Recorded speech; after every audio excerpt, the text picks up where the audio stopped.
Hmm. Okay.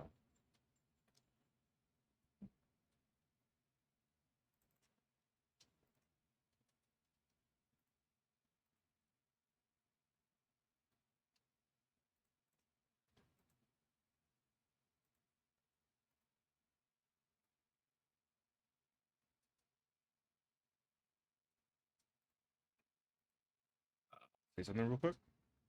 Hello, hello. All right. I'm here. He is here. I'm here. It's me.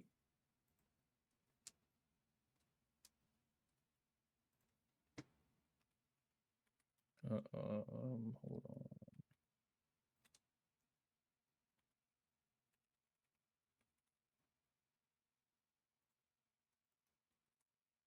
It's good board.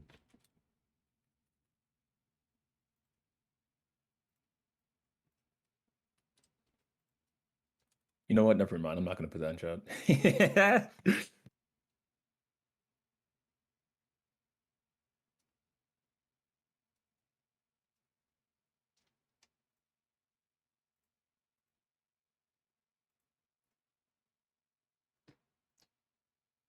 Why is this ruler here?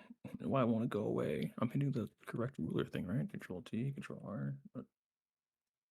Hold on. You. Fucking board.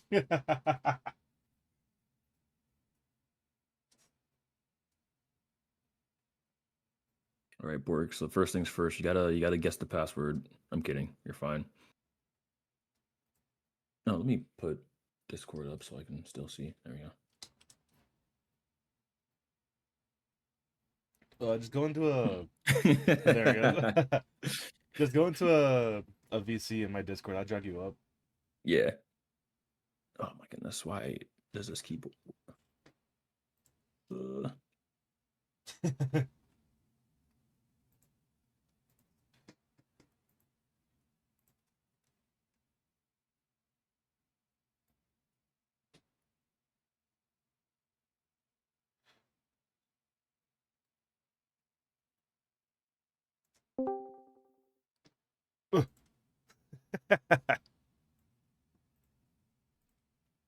Hey, I know Yep. that guy. Whoa! Oh, I know these guys. Oh wow. Holy! Oh my god. What's up? Was good, was good. Dude. Fuck, dude. I was in bed up until I needed to start streaming, bro. I feel That's that. Oh my I'm, god. I wish I felt that, but you know. Oh my god, dude. Oh, thank you, Stream Elements. What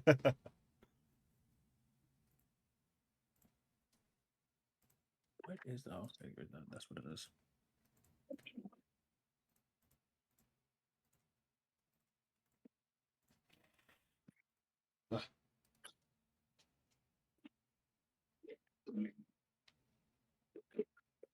Might need to put on my glasses for this one. Oh no. There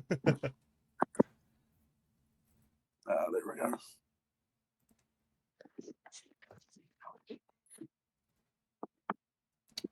Where? There it is. Here's this PowerPoint presentation. A PowerPoint presentation. Yeah, I made a one for my story because I had the Google Doc, Yeah. but I don't like how the formats of Google Docs. Because putting pictures in Google Docs are fucking atrocious. Right. We're supposed to make presentations? Oh. Eh. I totally forgot to do that. Ruh-roh. I mean, it's just easier for I'm me sorry, to keep guys. track of stuff. I'm sorry, guys. I didn't do my part of the group project. Bro, didn't do the homework. It's okay, guys. It's all in my head. Yeah, I can do my stuff off the dome. Oh, this guy is in chat. Is it who I think it is? Joe, oh no. Oh, here this It's guy. so unfortunate, bro. Dang, man. Yeah. Oh, I'm so sorry, buddy. Joe, how are you doing today besides that? Look at this guy.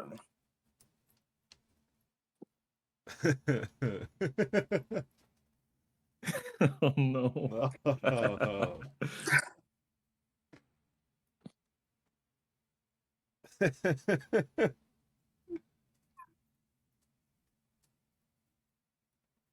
It has only been that fuck, dude. Man, dude. Dang. That's rough.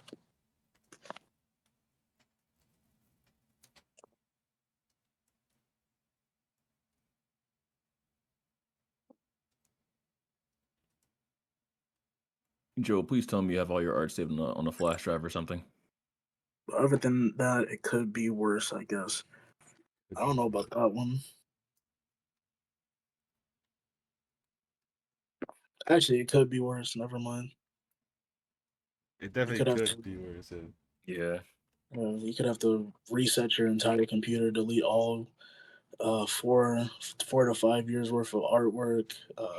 No, don't do that. It's the majority? Okay, thank God. Majority, yeah. The majority is on that people. Oh. Wait, you said majority's on the PC or majority's on the flash drive? Because those are two different problems. I just felt Oh, it's on the PC. Oh, Oh, my heart. brother.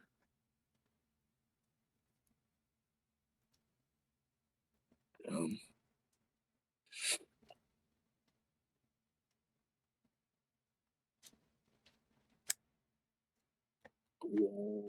why is that doing that?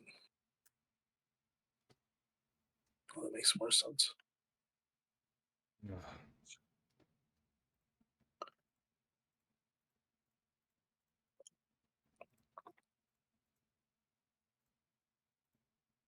God, I've just been doing side quests. Dude. Out of the pay that. As hard as a paid actor, yes, I agree.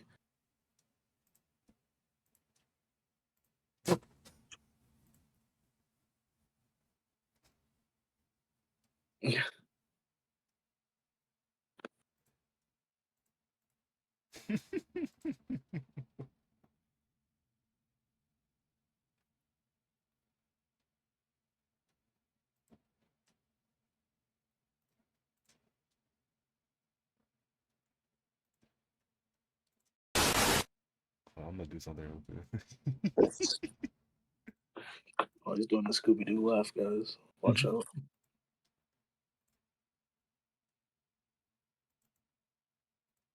Oh, why is it so big? Oh, wow.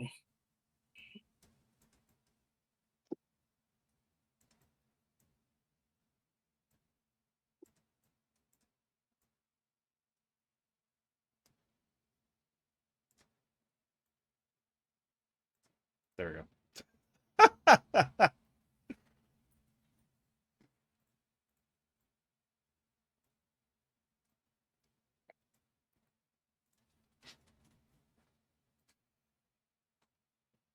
It's so stupid. I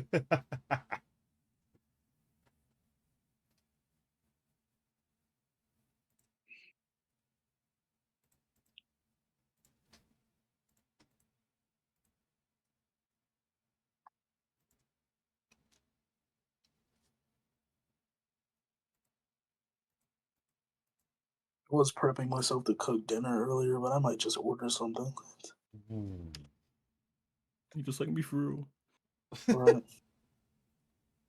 Yeah, I just like order food. I was like, yeah, I could cook, but I got home from work and I'm sleepy, so. That's so real. That was literally, I was like, bro, I want to cook something. I'm pretty sure it would taste better, but Yeah. Papa John's it is. Ah. Yeah. Nowhere else over here does like delivery for real. At least delivery for a reasonable price.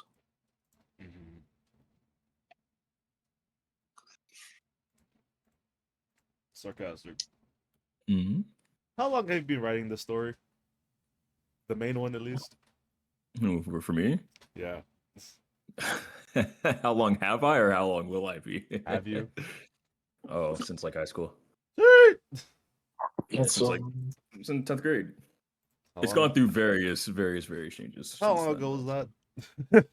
so. Oh, I graduated high school in 2016. So, like, however long that would be. It's 9 years. About so. I took a break from writing it though, because like initially the story was kind of like it was like a joint like thing between me and like one of my high school homies who I still chat him up like today, and we still kind of work on it together. But he hasn't really been like as involved as he used to be. I mean, yeah. generally speaking, because like like when you graduate, you just go separate ways and stuff like that.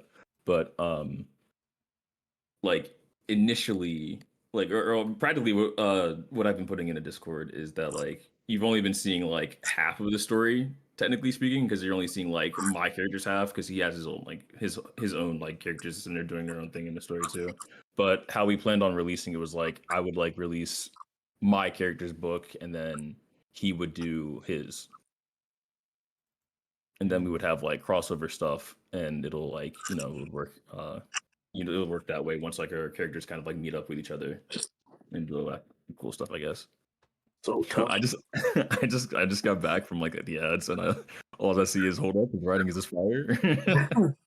That's great. It is fire. Thank you. I try not to burn down the kitchen. I try not to burn down the kitchen while the stove is fucking fuming.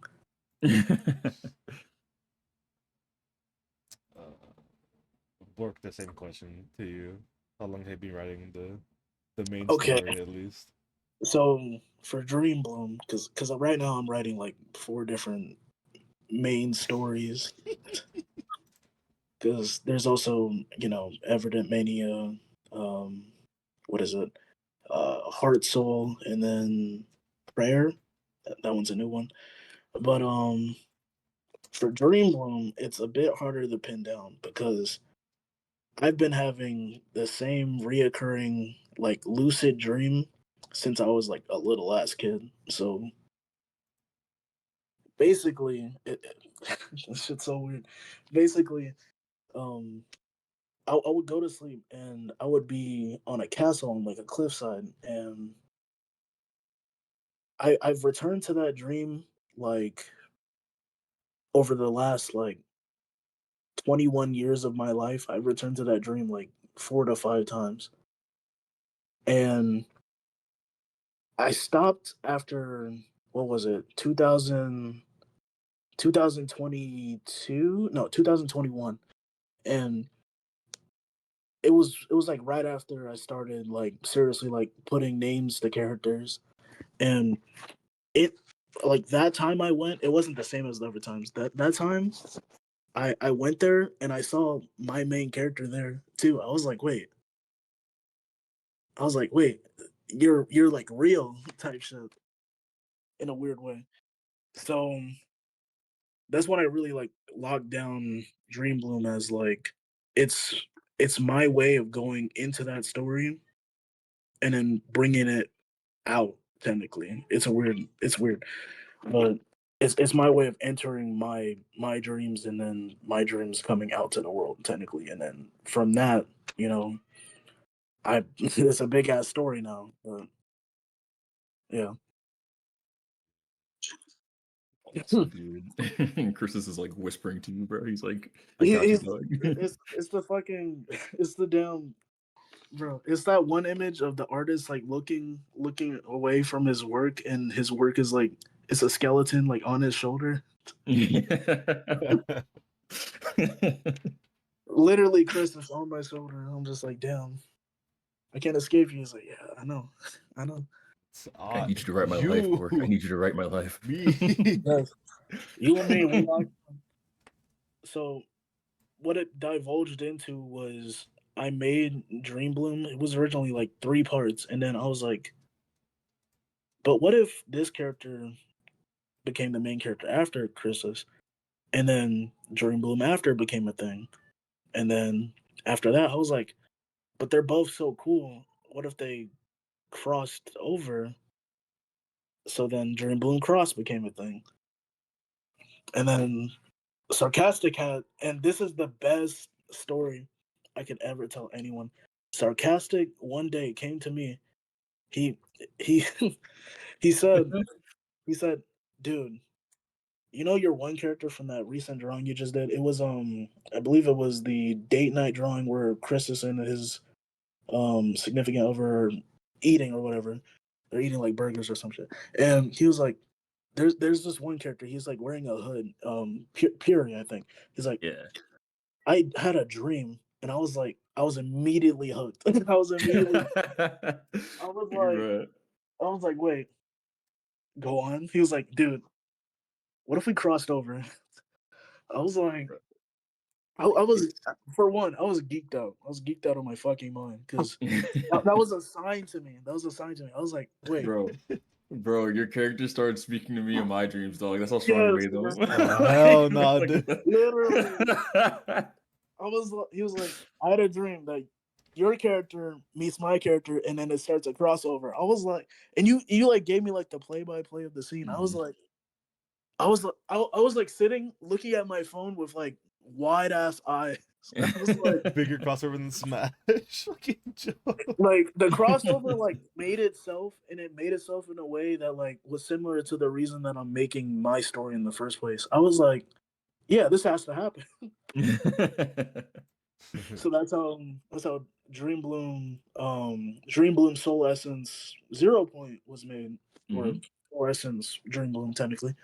But yeah, Yeah. I was like, I was shocked. I was appalled.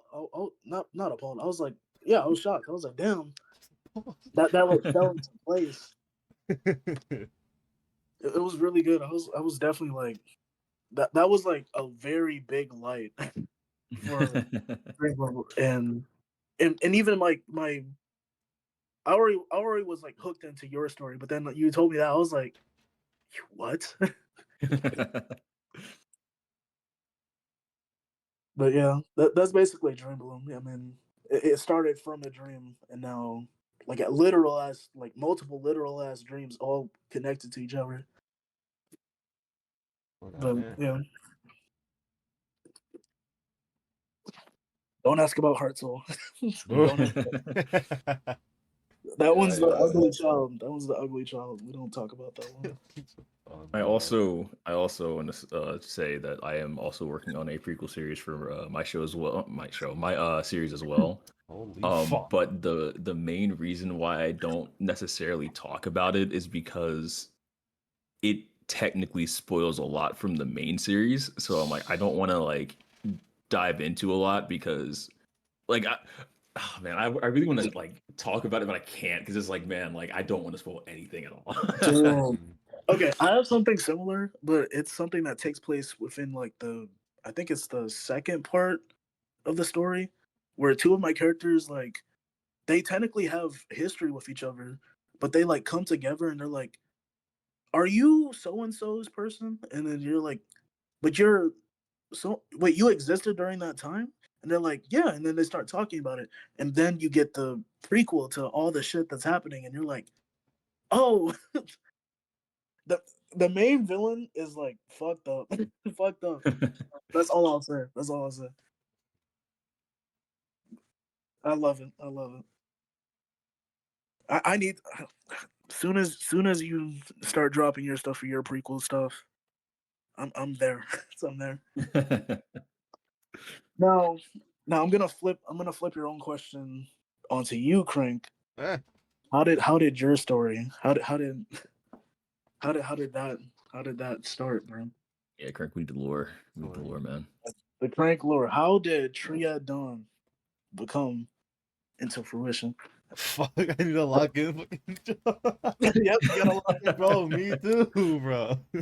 I flipped the script on you, bro. Um, so in high school, I took a creative writing class for a semester.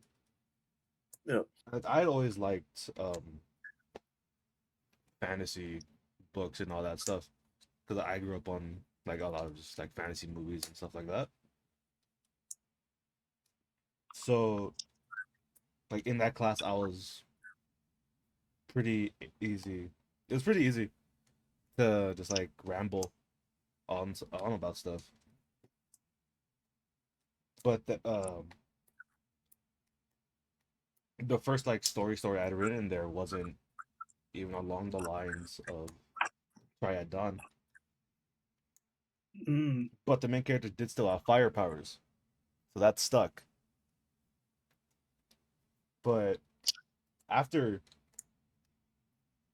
I don't know, it was when I started to make my PNG tuber, where I started like thinking, okay, what can I do with this? About the time where I finished the first version of my PNG tuber, who didn't have a name yet, I was thinking, okay, what can I do with this? I need somewhere to make lore. And then like sometimes I just talk to myself, just like in like shower thoughts. I just talk to myself, and I would monologue about what the character would say because I come up with the idea of him being balance incarnate, Yeah. like even before I was in the Discord or had the story in mind. So I thought, okay, like what would this guy say? Like what would he be on about? So it just came about where, okay, if there's this balance incarnate God, right? Hmm. Then there should be two others being like death and life. So okay, cool. It wasn't until I got into the Discord that I started like writing everything down. Really? Mm-hmm. Cause I didn't just I never had like a place for it or anything like that. And like you can see like the process of me just ongoing about all this stuff. I thought about it like okay, like I don't know how to explain it. But like, it's just like this thing where like okay, like I needed lore for the character I made. Like I made Arzuris first, and then because I needed a story for him, I made Triad. Yeah. I don't know. But this has only been going for like 2-ish years. Because I've been in Discord. I've been in Discord since 2023. Yeah. I remember. I think I remember you saying that you were like monologuing for like the past 2 days about Mm-hmm. like life, death, balance, and all that, and even like the end itself or whatever. But Yeah, that's right. He did start off like when you decision.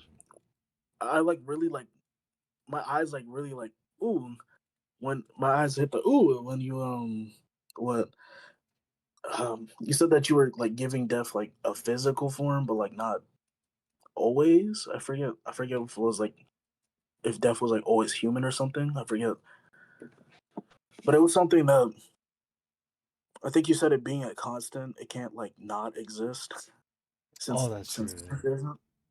So I was just like, okay, hold on, he's starting to cook. He needs to like he just needs to like start jotting stuff down, and then you did. And I was like, oh Yeah, I remember that bit. Like, yeah, like death is always a thing. Like something will die. The universe, planets, stars, people, yeah, what have you. So like, that's why he's the big villain that he doesn't die. He gets just sealed away. That's how Triad starts. He gets sealed yeah, away by Arzuris, which is Arzuris' creation. And then I have to figure out a way to do it, but later on in Triad, like midway through Triad, he'll get released and all that stuff. That's when the plot starts. I love it. I also really love his godly spiritual form. Oh yeah, the form of the I don't know yet. Yeah. I don't know. I don't know what to make it. I don't want to make this like a dragon. I feel like dragons are basic. Me with my dragon character. Hey man, Joe has a dragon character too. It's okay, guys. I don't have any dragon characters. I should Uh, be good. if y'all knew the lore behind Joe's dragon character, Oh, of man, course, yeah. dude, legendary, legendary, Not too much, legendary. bro. I fuck Not with too the much. This dragons, guy. dude. I don't know. I just don't want it to be. If I make a dragon in a story, I want it to be a dragon character, not just a dragon.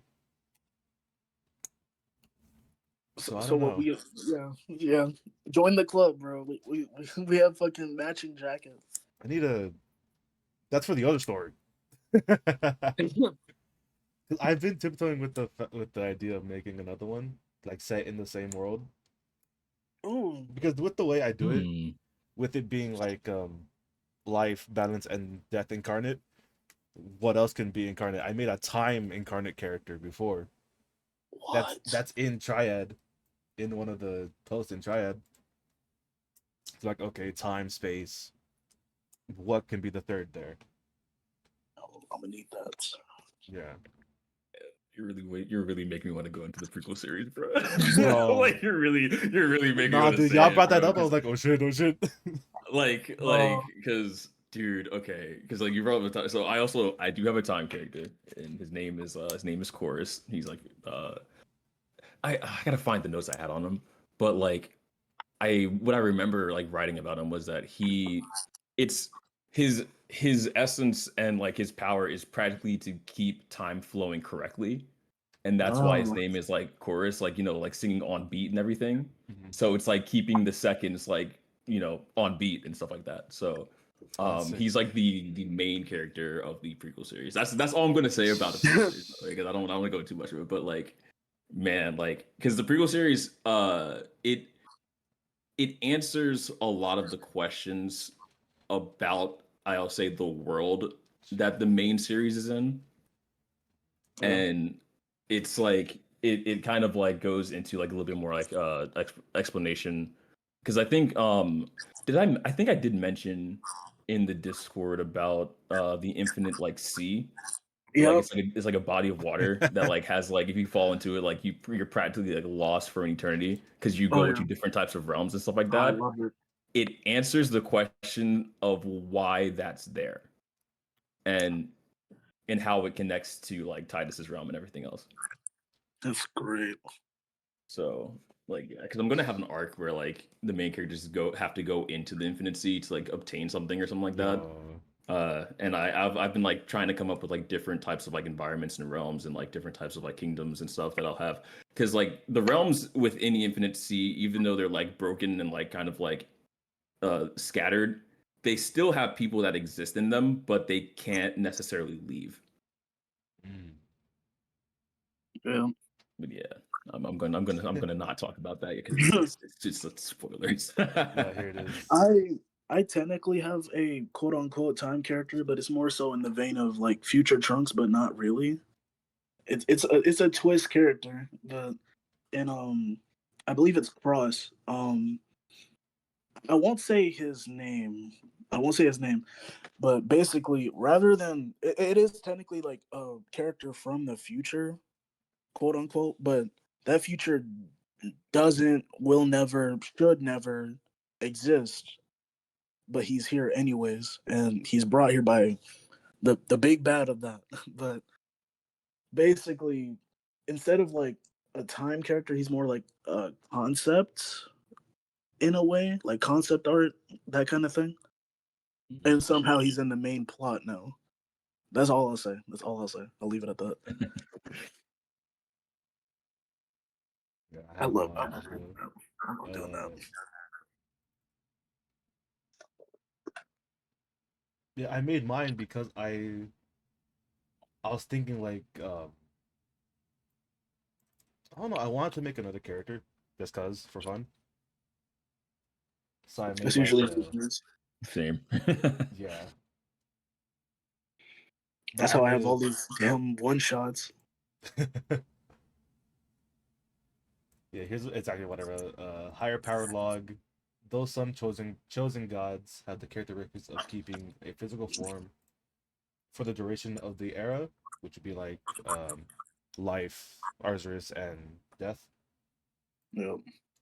Other gods, however, those whose impact isn't limited to a single space, those whose existence is an undeniable truth, which like time is always around. Yeah. Uh, have a different characteristic. They will take a physical form when there is an abundance of divine energy in one place. Whether what? Pardon? Oh, I hear it is Oh, an abundance of divine energy in one place, whether it is friend or foe. So like, uh, say like Arjus was in like the middle of a field, and hold on, I'm trying to remember what I was thinking with this one. Yeah, I think it was like yeah, if Arjus and the existence of the god of time were in the same place, the god of time would manifest into a physical person. wait. That'd be cool. Yeah, because then I said the collective had dubbed these two types of gods as manifested, being life, death, and Arzurs, and phantom being the god of time. That's cool, actually. I didn't. Ooh. Then I just went on to describe the god of time is a tall, mature woman wearing a robe donned with chains that always seem to flow or sway in opposite directions. Because the whole like chains of time, time flowing and all that stuff. Uh, their eyes are said to be almost indescribable, as stories brought back to the collective have all been different. Some say they saw their past, others their future. Yeah. They wield the hammer of time. The handle has hold of the past, while the head of the hammer has hold of the future. I gotta remember what I was thinking with that one.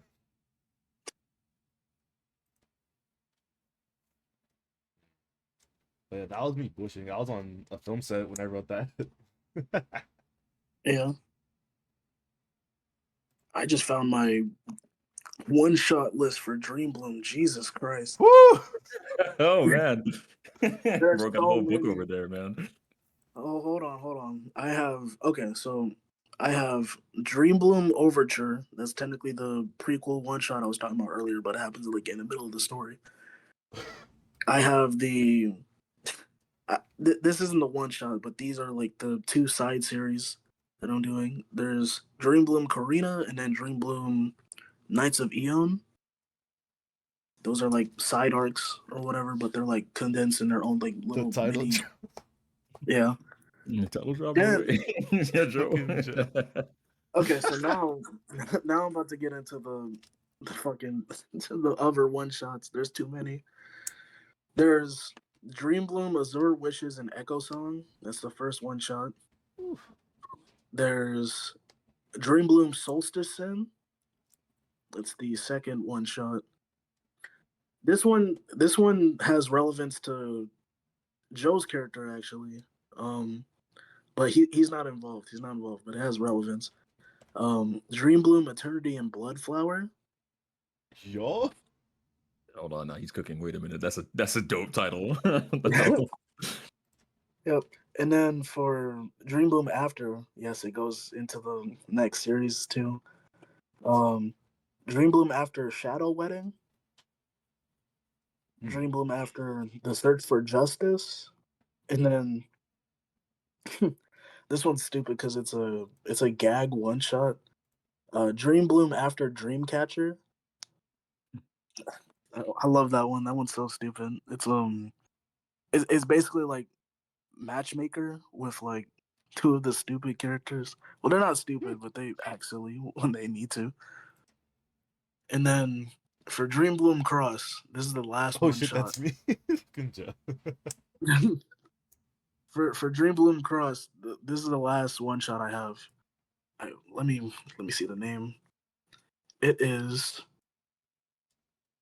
yes, I found it. Yes. It is Dream Bloom Cross Reprieve of the Dream. That is my Dragon Ball Z Wrath of the Dragon equivalent for Dream Bloom. Yeah. Holy man. Gotta see if I can find the titles I came up for the prequel series for mine, because I know I have them somewhere. Hold on, let me see if I can find them in my notes. I might have them somewhere. Yeah. Nah, but coming with titles, bro. Dude. Names and titles, bro. Nah. It's either like the most easiest thing you can think of, or it's like the most complex, grueling, horrendous, vile challenge ever. Oh, I do have a really cool character who I came up with for the prequel series. Her name is Cypher, and she's like a genius. Cypher? Yeah. So Dude. practically, I guess her essence. Well, what I have written down here, it's her essence is the essence of copy. So she can copy like anything and kind of like duplicate it in a sense, and that also pertains to like souls and stuff like that. Or not necessarily to like souls themselves. She can't like copy it perfectly, but she can like practically split it apart in certain pieces. You can't tell me that. You can't tell me that. Let's go. Let's go. So what I have written down for her is Cypher is a super genius with the essence of copy. She has created automated maidens that were then bound and copied like from her soul. So she practically copied herself into like multiple different types of like robots and stuff like that. What? The maidens are known as the Cam series. Their purpose, well, I can't say that now. Yeah, that's that spoiler. I can't really give them the. Damn it! I was hoping you slip. Oh shit. Like I read all, I was like, wait a minute. Hold on. Do I have anything else about Soul Legends in here? I should. Yeah, I don't think I have the title for it, unfortunately. I'll just come up with a new one.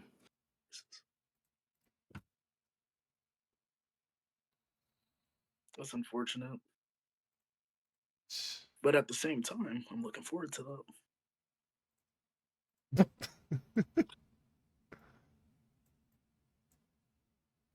I remember when you first revealed Kira's whole deal. Bro, Kira's story, dude. I honestly do think that's one of the best stories I made, bro.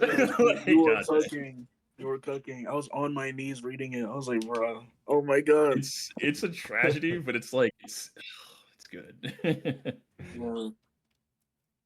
Cause like okay. Actually, I'll go into a little bit of detail how I want to like introduce my characters in so it's technically like a different way of like of writing from what you would probably like usually see from like a manga / comic perspective, but it's inspired from, if anyone here has played Dragon Quest IV, how the heroes kind of like meet up and stuff like that. So practically what happens is in the beginning of Dragon Quest IV, like you have your inciting incident where the main character's like village burns down, and like because they're trying to find like the chosen one or whatever. And what the game does is like you'll see that happen, and you'll play as the main character for a little bit, like while that's going on. But once you get to a certain part, you'll stop playing as the main character, and then you'll start playing as their party members to see like what they're doing in the world. So that's kind of how I want to introduce my characters too, where like you'll see what's going on with like Titus and stuff like that, and then like after like his inciting incident, it'll cut and it'll probably go to someone like Rai or someone like Kira or like Rika or someone or whoever's like in or whatever they're doing. And then like it'll probably go to Maribel too, see what she's doing. Because by the way, I need to design Maribel. I'm sorry, I just said I need to design her. She's like she's such an important character, and I'm just like I can't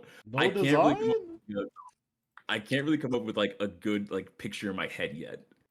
But Maribel is practically Titus's like I'll say Titus's second mentor, and someone who's like who he's really close to and learns to kind of really depend on. Um, Maribel technically inspires Titus's character to like go through a dynamic change from like the pre-time skip to post-time skip because he's like training with her most of the time during that time and stuff like that. Yeah, I remember that. So yeah, Maribel is okay. So if I have to explain Maribel, I have to explain Naomi. Naomi was Titus's caretaker. Something happens and then she ends up perishing. So Maribel, hearing that, goes to where Titus is, and that's where they kind of meet up. And she kind of like takes him under her wing, and that's where like their kind of adventure begins. But oh man, I'm getting nervous because I like so because like the whole okay, so Maribel is a part of this organization called the Underground in my series, which I am still writing. I'm trying to kind of like freshen that up and like make that more tight knit. But she's practically like a war veteran, sort of like hero. Like she's seen as a hero in that like organization. She's insanely strong, only because her mom, who was technically the leader of the underground, she practically was forcing her and Naomi to become strong. Because the whole thing with her mom is that she's like completely not really crazy about like absolute freedom, but she truly wants to be free, and she understands that if she wants to be free, she needs like power. So she created the underground to kind of like be this powerful, untouchable like boss in a way. She's also a major hypocrite because she technically made her daughters like train to become strong, even though Maribel saw that Naomi didn't want to. So what Maribel did, she kind of struck a deal, knowing that like hypocrisy in her mom, she struck a deal saying like, yeah, if you like allow Naomi to be free and do whatever she wants to do, I'll take on everything that she was supposed to do and everything I'm supposed to do. So doing that, she became practically like a super soldier. Like she became immensely strong because she took on all the training that both her and her sister were supposed to do. But Wow.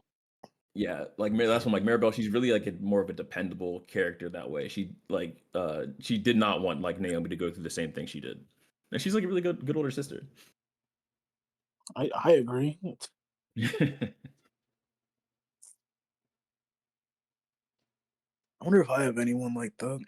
Actually, I do, but that's spoilers for the I feel like I second have one like that, the but second part's Big Bad, quote mm, unquote.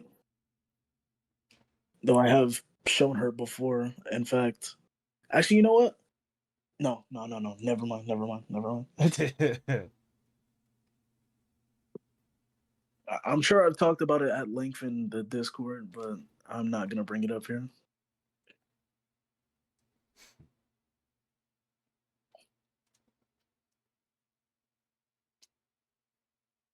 Let's see. I was gonna ask sarcastic. What does Titus look like right now? Why would you ask me that question? I'm redesigning him, and I've been redesigning him so many different I times. know. Let's go. That's why I said it.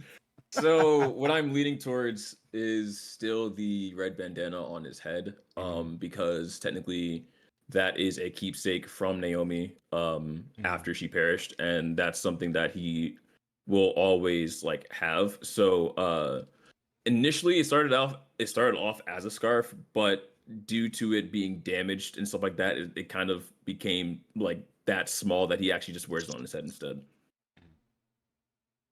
Nice. Yes, he does have dreadlocks, and as a kid, he did not have dreadlocks. He was more of a messier haired looking individual because of his mental state at the time. He wasn't really necessarily like open to a lot of people due to the fact that like well technically okay, so Titus's backstory is tragic. He when he awakened to his essence, he ended up well technically he didn't end up burning down his home, but the main antagonist made it look like he did.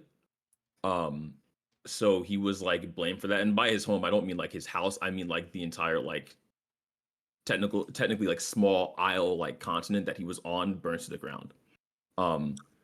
And he is framed and has like, well, technically a bounty on him. His nickname is called the Scarlet Scourge, which is like pretty cool. Or I might change that actually. Cool. It might be something else but I haven't written it down. But for now, let's go with the Scarlet Scourge because it's pretty cool. And he is hunted down by the majority of the kingdoms in that region, and that's why another reason why like Maribel kind of took him under her wing. Well, two reasons why, because Maribel, of course, like she's part of the underground, and she sees him as a really like somewhat of a strong asset at that young of an age, burning down and doing that much destruction. She's like, okay, I need to take him to the underground so no one else can kind of take him. And two, because he was like the last real person who had like connections with Naomi, and she actually, well, Naomi actually did write to Maribel about him a lot. So Maribel like finally got to meet him. And she was like, "Well, I'll just like take care of you instead, since my sister's not here to do it for you." For you.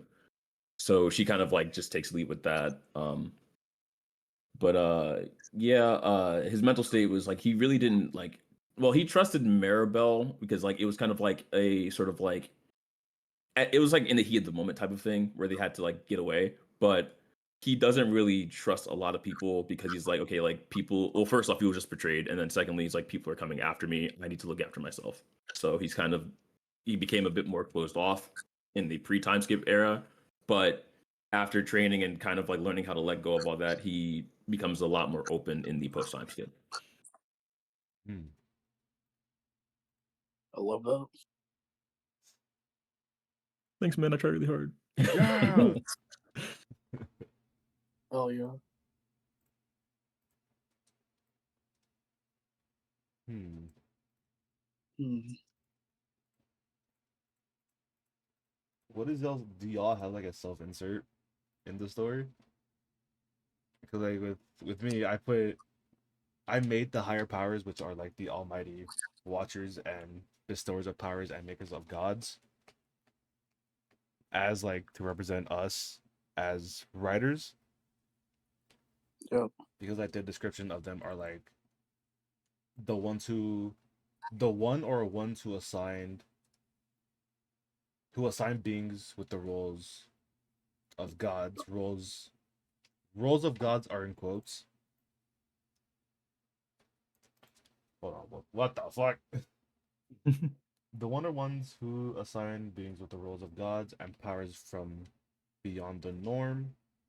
Little is known about who or even what these beings are, or how they came to be.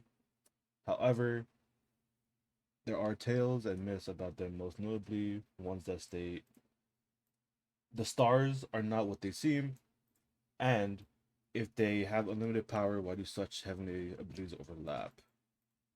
Which just Sorry, I had to go for a second. My food got here. yeah. But yeah, it's just like something, you know? I actually don't have one. I should probably make one. But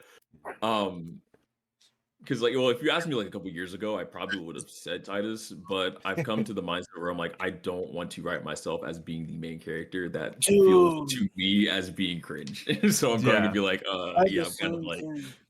I'm Fuck that shit. I'm trying to very much differentiate me from Yeah, Titus.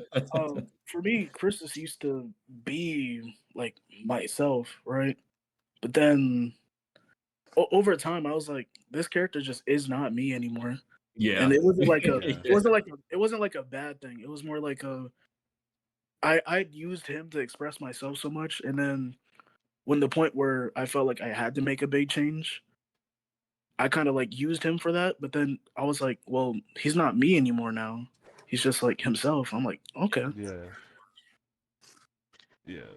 Now, as I for a self insert for myself, uh,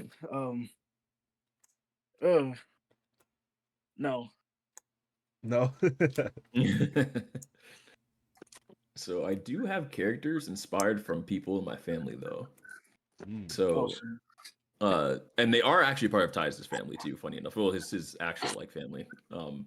which he actually doesn't meet his actual family until the post time skip. But I have one for my older sister, one for my younger brother, and one for my younger sister, and of course, like his mom and dad, or it's probably for my mom and dad. But the What? only one right now I have really sort of designed wise would be Lynn, who is Titus's youngest sister, and she is a beast tamer. Her essence is to actually talk to the animals, and I inserted my dog in there. And her I was trusty gonna say, companion man, no is dog. a giant is a giant dog. Yes. Hell yeah. Okay. I love that you call it like their essence, like that's the power system, right? Yeah. That's Oh, sick as fuck, dude. I'm still trying to differentiate it from like mana and stuff like that a little Mhm. bit. I haven't really gotten too much in like to the detail of what essence truly is. I think I have it written down somewhere where like I have a description of it, but I'm still trying to figure out how it works. But if I remember correctly, the description is practically what that person is, well, what they connect to and what their soul is truly made out of in a way. Yeah. I love And that. like, are they born with that? Do they have to unlock that, or what's the process They with that? are born with it. It's kind of both. So they awaken Mm. to it at a certain age. Yeah, yeah. So they are born with it, but like before like the age of like 5 or 6, they don't necessarily truly awaken into it. In the prequel series, I'm going to go in a bit more detail about that, because the prequel series initially had something called Schools of Essence, where if people wanted to awaken to it, they could, or if they didn't want to use their essence and they just want to be like just straight up just normal and just chill out, they could. So the schools were really like there for more so higher prestige people who wanted to like truly take control on like what they could how what their abilities were and like how they can use it to better themselves and stuff like that. Yeah, I gotta find out like how my power system works, like whether they're born with it or like it's bestowed upon them. Oh, I remember what the description was. Oh, and it was actually hard. Oh my god. I think I wrote it down. I said, "Essence is the truth written on your soul." Oh, I remember you That saying John, that. yeah, that John was wrong. Like I remember that. Yeah, that John is actually hard. I love that. Yeah. Mine is like it's called this like spirited, like the hair trio, Kaz is lightning spirited, Hyde is darkness spirited, and Siren is water spirited. But I have to find out like what different, like what allows them to become spirited. Oh man. For Dream Bloom, the power system is called Lock-in. Yeah. That's actually cool. And, So wait a yeah. And minute. to use your powers or abilities from the worldly prowesses, it's to unlocking.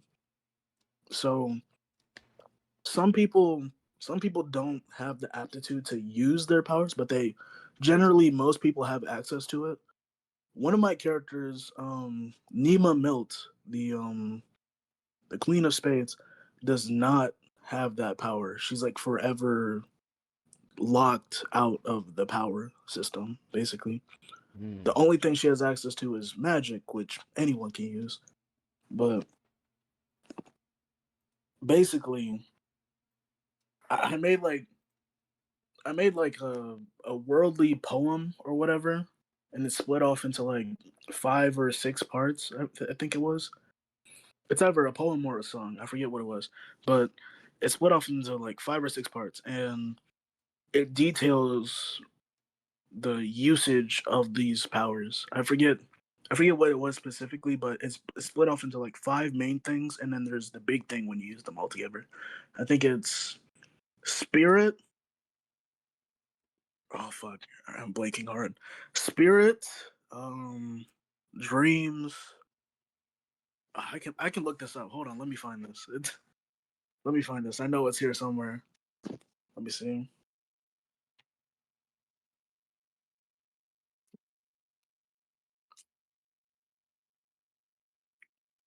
Uh, Found it. All right. Huh?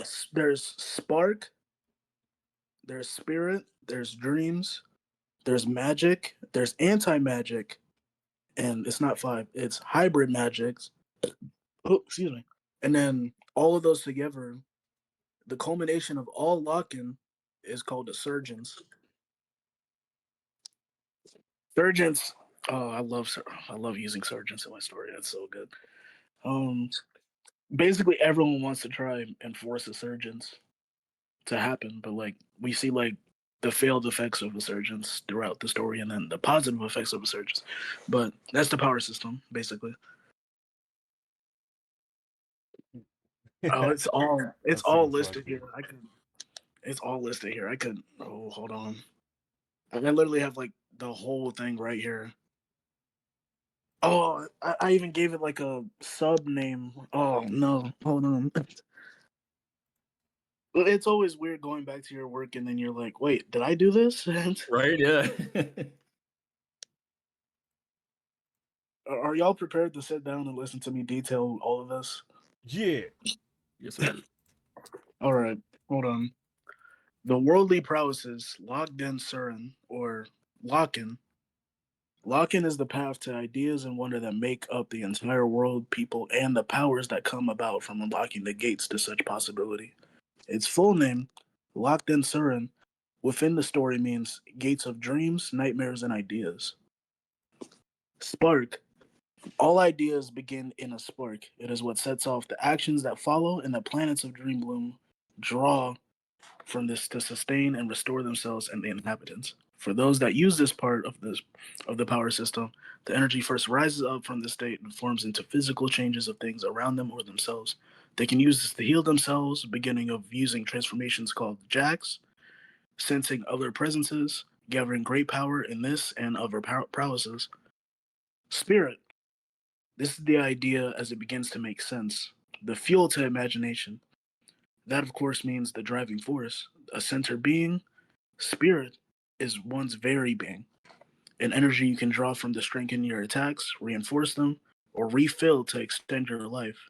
Spirit can be stolen and taken, but it can also be given, the latter resulting in a boisterous power increase and longevity in encounters. Dreams. This is the most powerful of any prowess. On a smaller scale, it creates quality of life, slight modifications to the world, but on larger scale, full rewrite. This is the power the wielder envisions, and an idea of an unwaking world, but it is something that those with wide open eyes and hearts may use to change and rebirth the wonderful world. Magic.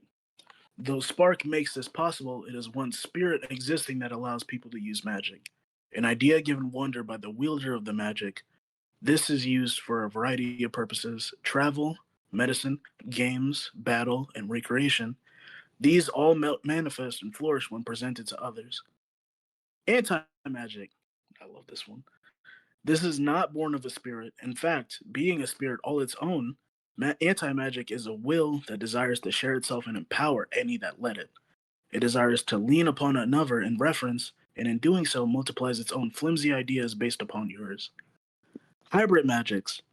This is the marriage of magic and anti magic. Now being able to lean upon the real deal, any magic prior and boosts afforded as a result of anti magic are bolstered tenfold. The true fusion of an idea shared upon, shared under a home for one. And then surgeons. The culmination of all lock-in used in unison, no matter the time or place, as long as a connection is found, is referred to as a surgeons. This can be a variety of things or do a variety of things, but generally it deals in the unexpected and raising up of whoever is caught within the storm of connection, creating a new circumstance, unlocking a previously sealed power, revealing truth, granting the world upon your palm. Surgeons is the gateway to your desires, your wishes, and your dreams. And that's my power system. Oh, shit. Guess is what the hell? God dang. That's awesome, bro. This thing is fine. Bro, I just had a brain blast, guys. I think I finally gave my main antagonist a motive. Uh, what's the I motive? find so okay. Dang, it has a lot to do with the prequel series too. But man, you know, I'll put it in the Discord. I don't want to say it on stream because it is a big spoiler. Oop. But it has something to do with well, what I said, like, you know, what essence truly is, truth written on someone's soul. So practically what the main antagonist wants to do is that he wants to take everyone's essence, thereby rewriting the truth on their soul, so it goes to him. Ooh, hold on. And he has a reason of why he wants to do that. I just can't say it yet.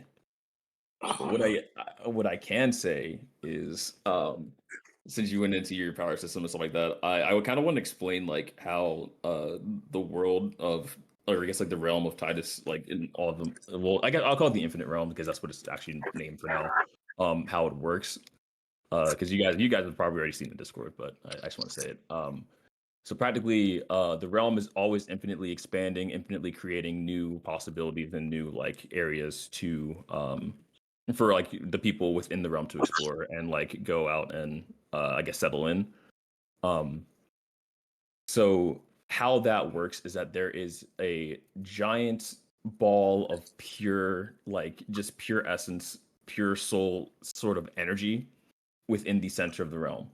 Every single day it rises up and all the essence of everything kind of rises into it and it ascends, creating the day. And during the night, it goes back down into the ground so it can push out and create more areas for people to go and explore in. Um, it kind of keeps the realm in balance. So without that, the realm probably wouldn't exist. uh, and well, without yeah, the realm wouldn't exist. But also, there's also three tomes that kind of also keep the realm in balance with that. So technically speaking, taking out that giant ball of essence wouldn't necessarily destroy it. It would be the first step of trying to destroy Titus's realm. The second step would be to collect. There's three tomes: the tome of the mind, body, and soul. Um, and they kind of house the secret, the true secret of how of what the infinite realm is and how it works. It houses the truth of practically everything. um and in the prequel series, I'm going to explain how those three tomes were created and why they were created and stuff like that. But practically speaking, yeah, so I'll just say like the main antagonist kind of like he wants to collect all three tomes, but the three tomes are all hidden throughout the realm. But yeah, there's a reason why. Oh, I'll say there's a reason why he wants to break the infinite realm and kind of like do other things. But I'm not going to go past any more of that because that right there is very much spoiler territory. But yeah, the Tome of Souls is hidden within Kira's hometown. It's hidden within the palace of Souls, where Kira kind of hails from. The Palace of Souls is technically an unending maze. And this is Kira's backstory in a sense. The reason why the Queen of Death wanted Kira's body was to actually go into that palace and take the Tome of Souls. But by doing so, it would kind of destroy her. So she needed someone whose body was like could possibly be immortal to go in and actually like take the Tome of Souls and like in and succeed in her plan, but she kind of gets, you know, sealed up. So we don't really need to worry about her.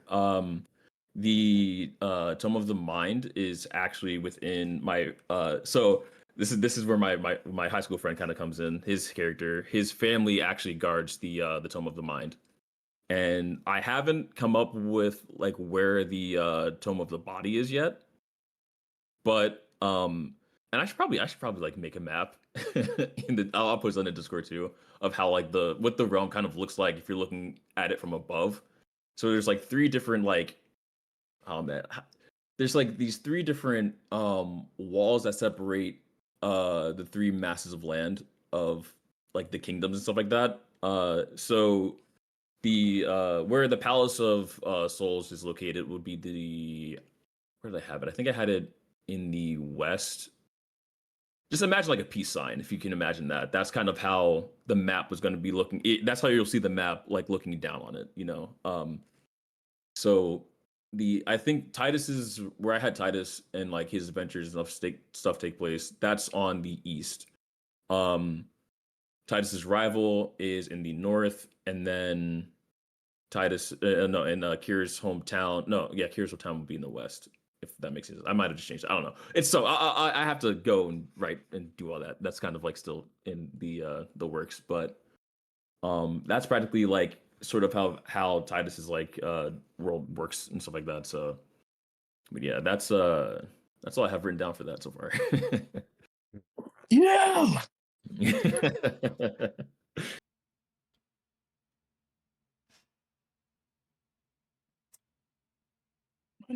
I love it.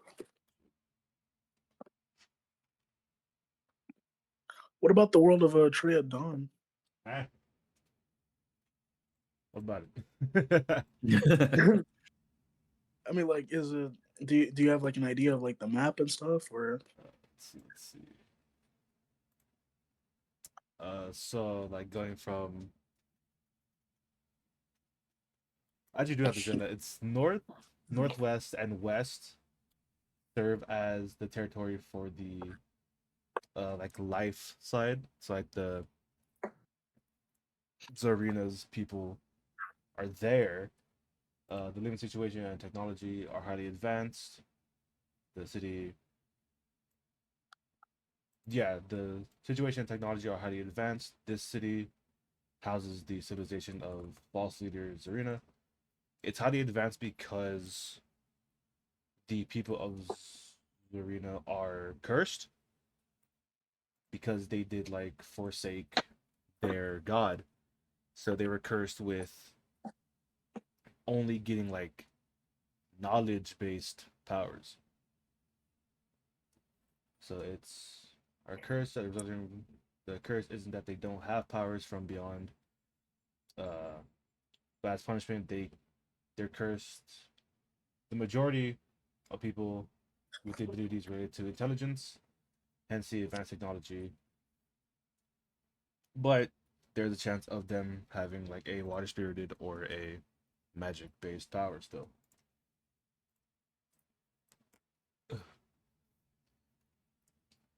That's like the northern side. From southwest to northeast, uh, in classic fantasy world fashion, there's a monstrous world tree because, of course, and that's like Arthur's hideout. And the tree looks over the uh, it's like the collective of the higher ups, which is where like Kaz is from. Like do research or like worship the higher powers if they do exist and all that stuff. Then like the south and southeast and east are it's like more traditional like medieval stuff. And like, it's like it physically looks dark like almost at all times because like this it's like where death and his people like reside. That's tough. So I came up with a bit of lore for a character I just came up with. Ah, you just Okay, so I well no, let me specify. I didn't just come up with them. I've been trying to work with a character who, on the surface, looks like he doesn't have an essence, but in real, like he actually does. Right? Okay, so because like initially I came up with this character like months ago of like, okay, if I were to make like, what if I made this like battle crazed character who just when he shows up everything gets real and like everyone's like kind of like afraid of him in a sense, right? But he'll show up like at any random time. um and I was like, how would I make a character like that interesting? Because in like in my world, like these guys you're really more so well known when you have a crazy strong essence.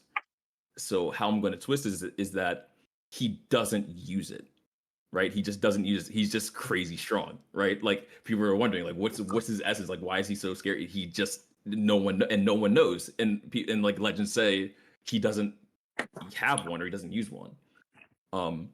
But his essence is the essence of, and here's the twist: it's called the essence of nothing. Not that he doesn't have one, but he can turn things into nothingness. What? So I've been trying to come up with his backstory, and it might actually be a side story too. Because and this might be like, because there's a bunch of side stories I have like in between the prequel series and like the main series, because there's like a giant like gap in time with that. And that would probably like fall in between there somewhere. I'm going to come up, or I came up with this island called the Island of like Dust, where it's just like a giant like dust storm. Like there's like no one's there besides him. Like he just resides there. He has no idea why he's there, and he well, maybe I'll put some people there because like I need to have him be a bit troubled because he's just like people look at him like he's weird because no one can like read his essence. Like there's nothing there. Like it's like what I just said, like the truth, like the essence of the truth on your soul. And it's like, well, what's the truth of my soul? Nothing. There's nothing written for you. And it's just like that fact kind of like breaks him in a way. And people don't want to like, hang out with him or like be around him because like in the history there's no one has been like that in the history of mankind. Everyone has had an essence. It's practically saying like you don't have a soul in a way. So that's like that's like a new character I might like just have fun with because I feel like just having a chaotic character who just appears and people are just like freaked out by him would just be really fun to kind of write scenarios around. That's Like if you really think about like a One Piece in a way, like like imagine Luffy and all of them are just having fun, and then boom, Blackbeard, like what the hell? Like what do you do with that? like the moderator showing up. Yeah, right. Like it's just like what? I love having characters that just freak the other characters out. Family Guy with the chicken, bro. Yeah, I'm I gonna make think this guy like crazy chaotic neutral too. Like he just does whatever the hell he Oh wants. yeah. oh yeah, I have a character like that. I love them to death. Oh yeah. Oh yeah. An example of like how I want like all of his situations to be when he meets like Titus and all them is like when, if you guys do watch One Piece, when the Straw Hats first met Kuma. Like they couldn't do anything about it. They're just like run away, like get out, like we have to escape type. Like it has to be like that hectic when that guy shows up. That's great. I need them expeditiously. In fact, Expeditiously, dude. Even more lore for him too. The reason why the reason why the island that he's on was like where I guess like where he was born is like full of dust is because his essence is just going chaotic and just erasing like everything there. So it's just dust. Oh shit. Like D1 Aura Farmer. that reminds me of like a Shigaraki, like his origin story. Oh yeah. He fucking decayed his entire family. That's crazy. Dude. You didn't even leave the dog, no nothing, bro. Just Yeah. Just erased him. I have just like a bunch of small things in this I'm PowerPoint. just like it's like the Dragon Ball Z power scalers are gonna look at this character and be like, yo, what can we even do to this guy? He was born with a Kai. Like I have my crossover system in this PowerPoint. I love crossover systems. Yeah. Do you have one, Sarcastic? what's the crossover system? Kind of stupid, sorry. Like an inverse reason of like our characters meeting. Yeah, Uh, it's the whole reason why my stuff and your stuff happens. You have to have Yeah. one. Like what causes them? What event causes them? Okay. Well, I guess for 0 Point, I think I wrote some of it in there for or might have it written down in my notes actually. because I know. Hold on, did I? Is it in my notes? It's not in my notes. What happened to it? I know I have it somewhere.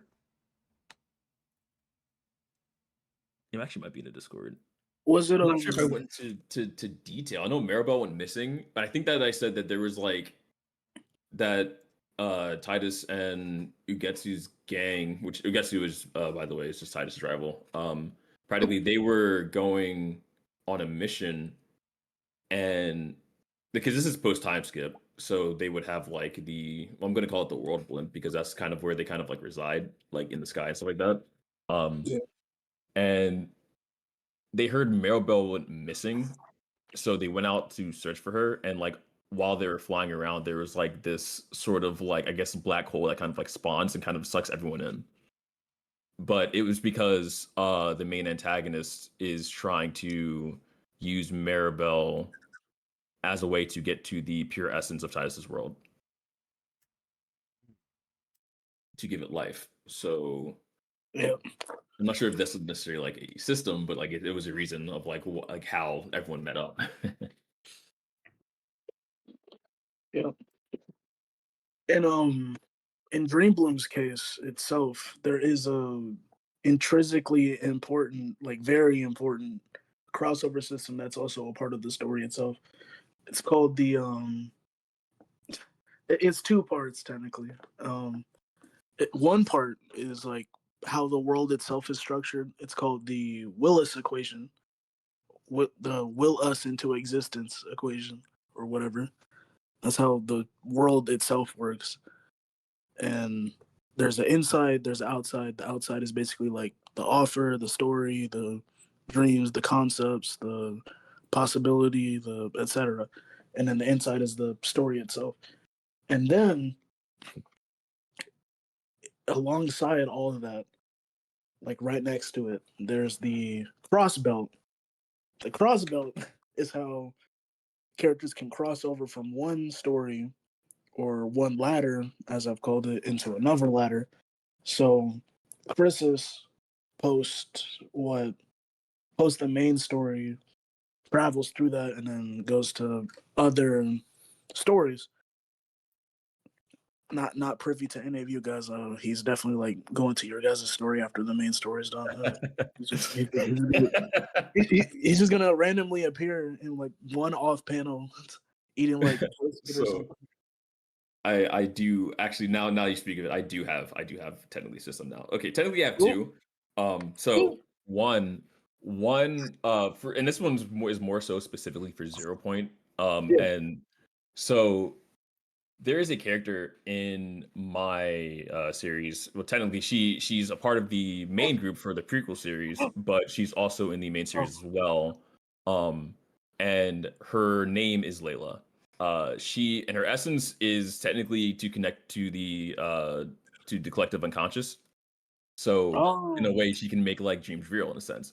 So after there is a specific arc that I need to go back and kind of like freshen up and tighten up a little bit more, because it has. I think I was coming up with something called like the essence stones, where like you can kind of like in a way make materialize your own soul to kind of bolster your own power in a sense. And that only can happen after you truly master like the use of your essence. um and Layla, well, since she was in she has already like done so, because in the prequel series that's when she does it. But they Titus and gang were kind of like tasked to actually find Layla's stone, because it was like causing a bit of a ruckus in a certain town, making people's nightmares kind of become real. So there's like a whole arc with that where like they go into the town, but then everyone kind of falls asleep, and like Layla kind of pulls them from the collective like unconscious. Well, she pulls them from their dreams into the collective unconscious, like into her own like her own safe zone. Yeah. So and she's like practically telling them like to like how to overcome everything, and like because like Titus's his nightmare is truly what happened to Naomi. And it kind of like this arc is like really good for Titus's like character like growth and development, because it's like he has to learn like not to really like blame himself over what happened. um So he kind of faces like it's probably like you face your own nightmare type of arc in a way. And like after doing so, Layla kind of well, actually after doing so, they're able to kind of like wake up and traverse the real world again because like her essence is like no longer technically affecting them because they're not being haunted by their own nightmares. And then after doing that, they kind of go to the center of the town where Layla's sealed up and asleep, and they take her essence stone, and that's like how they get that. So in a sense, for 0 Point, how Titus is able to even like interact with everyone from Dream Bloom is that essence stone in a way. Because like Oh, that's otherwise, they cool. probably wouldn't be able to see them, or like they probably wouldn't be able to kind of like interact in that sense. Um, so that's for that one. So, but for like actually entering into like other people's worlds, there's something called the Almighty doors. So the Almighty is someone, or what? No, his name is the Above. The Above, not the Almighty. Sorry, the Above is the one who blessed humanity with essence, and he technically kind of just like watches over everyone and practically tries to make sure everyone's like kind of safe in a way. Technically, he's like God in a sense, right?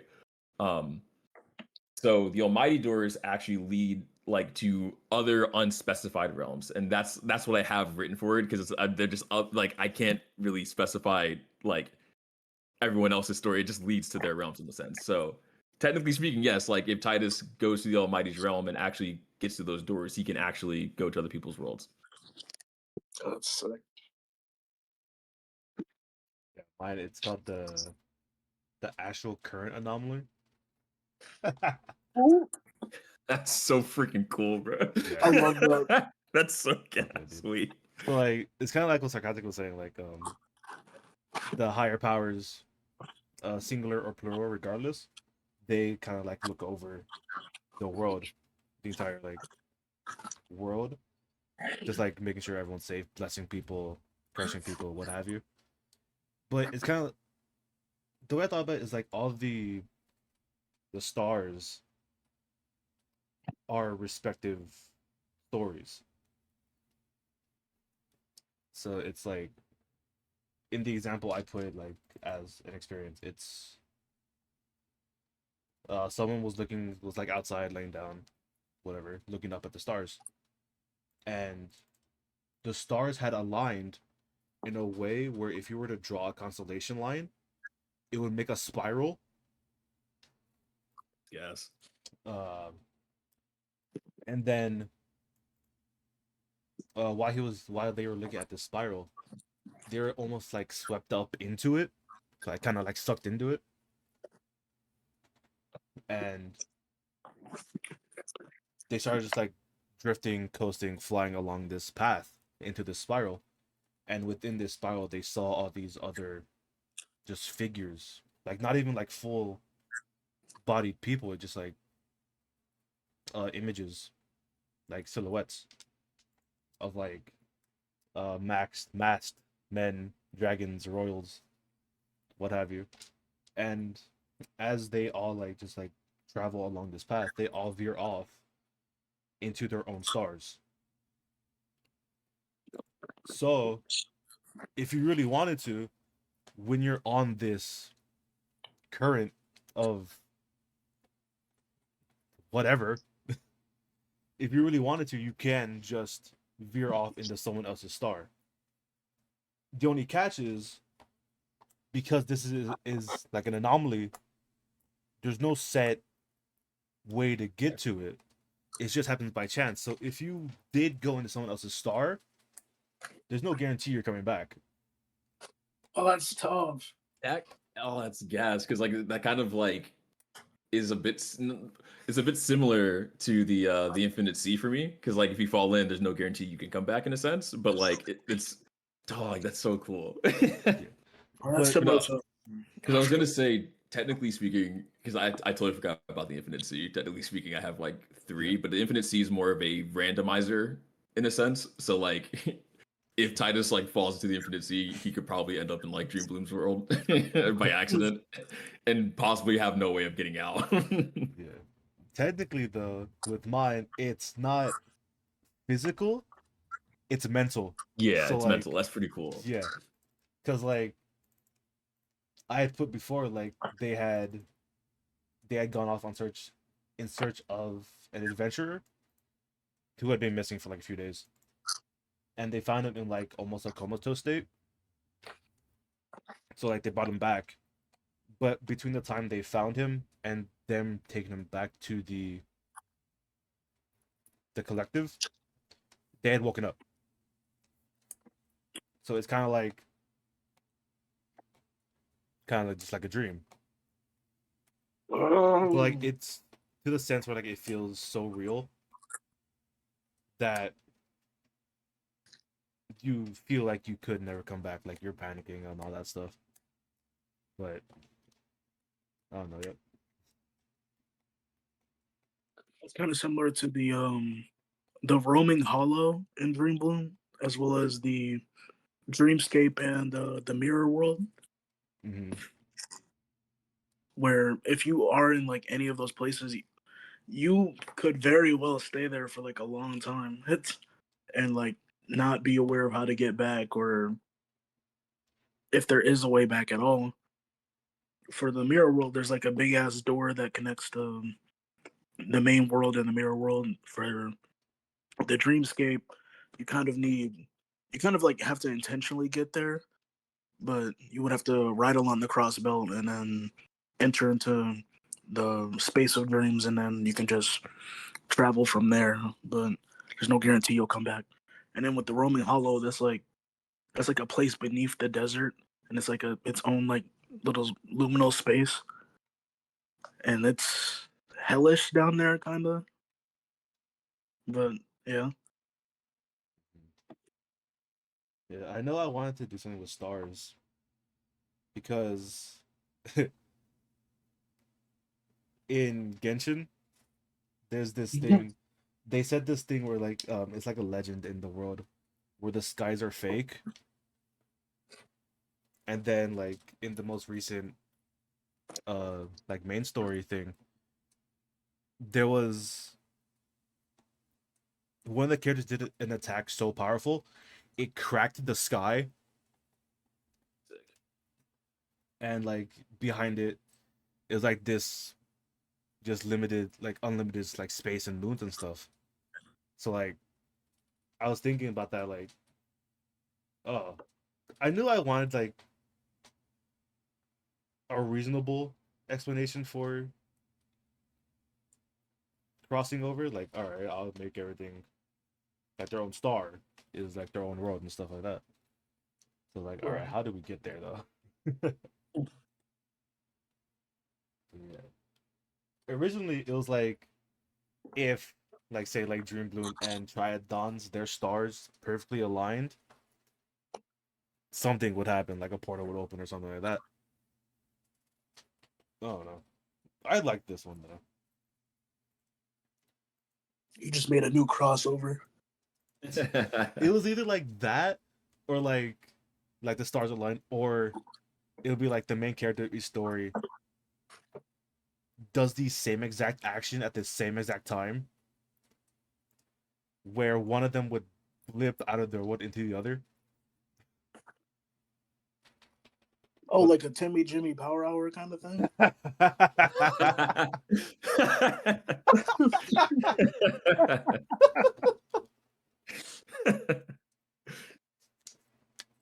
Chris is just in Triadon, like, bro, what the fuck? I was eating a sandwich. meanwhile, meanwhile, ours or balance is like, where the fuck am I? What is this, Wisconsin? What? What the fuck is that? The energy here, yuck! Like, Oh, the wind. Yo, why is the sky red? what if we all came up with like here go my brain thinking of like a crazy crossover idea. So what if we had like a character who had like the power to kind of like entangle people across dimensions and stuff like that? And like say one of our characters is fighting them to like just like to like they're a main antagonist, so they're trying to take care of him in a sense, right? And then they hit him with like this sort of entanglement type of like ability where it kind of picks like three random people and it kind of just like swaps them all in like each other's world. So like say like my main character goes to Crank's world and then Crank, your main character goes to Bork's world, and then Chris's goes to like Ty's world or something like that, right? And it's all like crazy or something like that would be pretty fun. It's like You, a you can't do Spider-Man. this to me. You just gave me 50 different ideas. Damn you. What is it? It's like a Spider-Man, the third one where like all the villains just go to someone else's world. Yeah, in that sort of sense, but it's just like in this case, it's kind of a bit more like crazy because like no one really knows each other, and it's just like okay, like wait, like how do I get back? What the fuck am I? They like And don't. Christmas is Oh, wait, my brain is cooking again. So what if this antagonist exists in all three stories? Oh, And wait. You, yeah, right, right, yeah, right. You see what I mean? And like they exist across all three of them, and like they're so troublesome that like they're giving our main characters like all of our main characters like problems and stuff like that. So they all go to attack them, each in their own like respective universe, and then the main antagonist hits them, and then they all get kind of like tangled, like just all like in each other's worlds and stuff like that. That's so sick. You can't do this to But me. it has to be. They look different in all three stories Yeah, exactly. because they're Oh. like they're a concept. Yeah, exactly. You Oh, that was can't so do this to cool. me. You can't. They're a concept that exists within the world, so it's their version of the world. It's literally like written in So stone to cool. my stuff. This is perfect. You can't do this. Ah! Oh, Well, now it's a thing. It's a thing. Oh my god. someone put it in someone's Discord. You can't just, it's a thing now. I'm making the channel as we speak. I can't, Yeah. We can call it the entanglement crisis. I got you guys. Entanglement. Yeah. Oh my god. Oh my god. Dawn of the entanglement crisis, bro. Fuck. Oh my It's god. you can't do this to me. Fuck. And then Now like, I have the or go on. And the icon could be like a mixture of all three of ours, like title icons or something. That'd be cool. I got you. Hold on, And then I have the soundtrack on this PowerPoint. You have the soundtrack. Fuck yeah, dude. If I told you I have the entire playlist for up till after or Dream Bloom after, what would you say? That's awesome. I'd say you're cooking, bro, because I haven't even started my soundtrack yet. Bro. Do it. But speaking of soundtracks, now since we're talking about music, I have to talk about the girl Echo, aka Mavi. Yes. Yes, her essence is music, and every single time she fights, it syncs up to the music. And the thing is, well, not even that, like, well, technically speaking, and I'm looking at you, I'm looking at you, Chai. You stole my freaking idea, but it's Oh fine, my I'll God. let have it. But in a sense, so like yeah, it kind of works like sort of like Chai's power from I forget the name. I don't know why I'm forgetting the names. I'm drawing a blank. It'll come to me tomorrow. But she practically makes your body and everything, or not everything, but her body and your body sync up to the music that's playing whenever she fights. And if you move like out of beat, you kind of become frozen.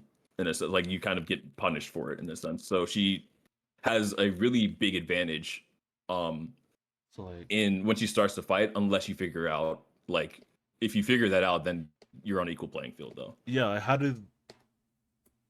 how would the person on the other side notice that? Like, Well, I mean, do they mentally just like hear music in their head?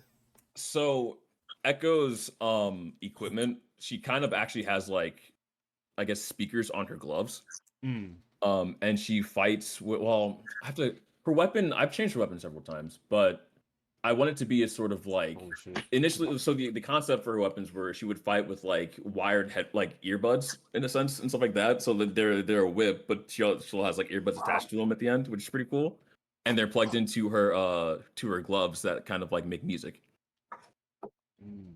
So like when she fights, music is always playing. It's so tough. Yeah. Totally shit.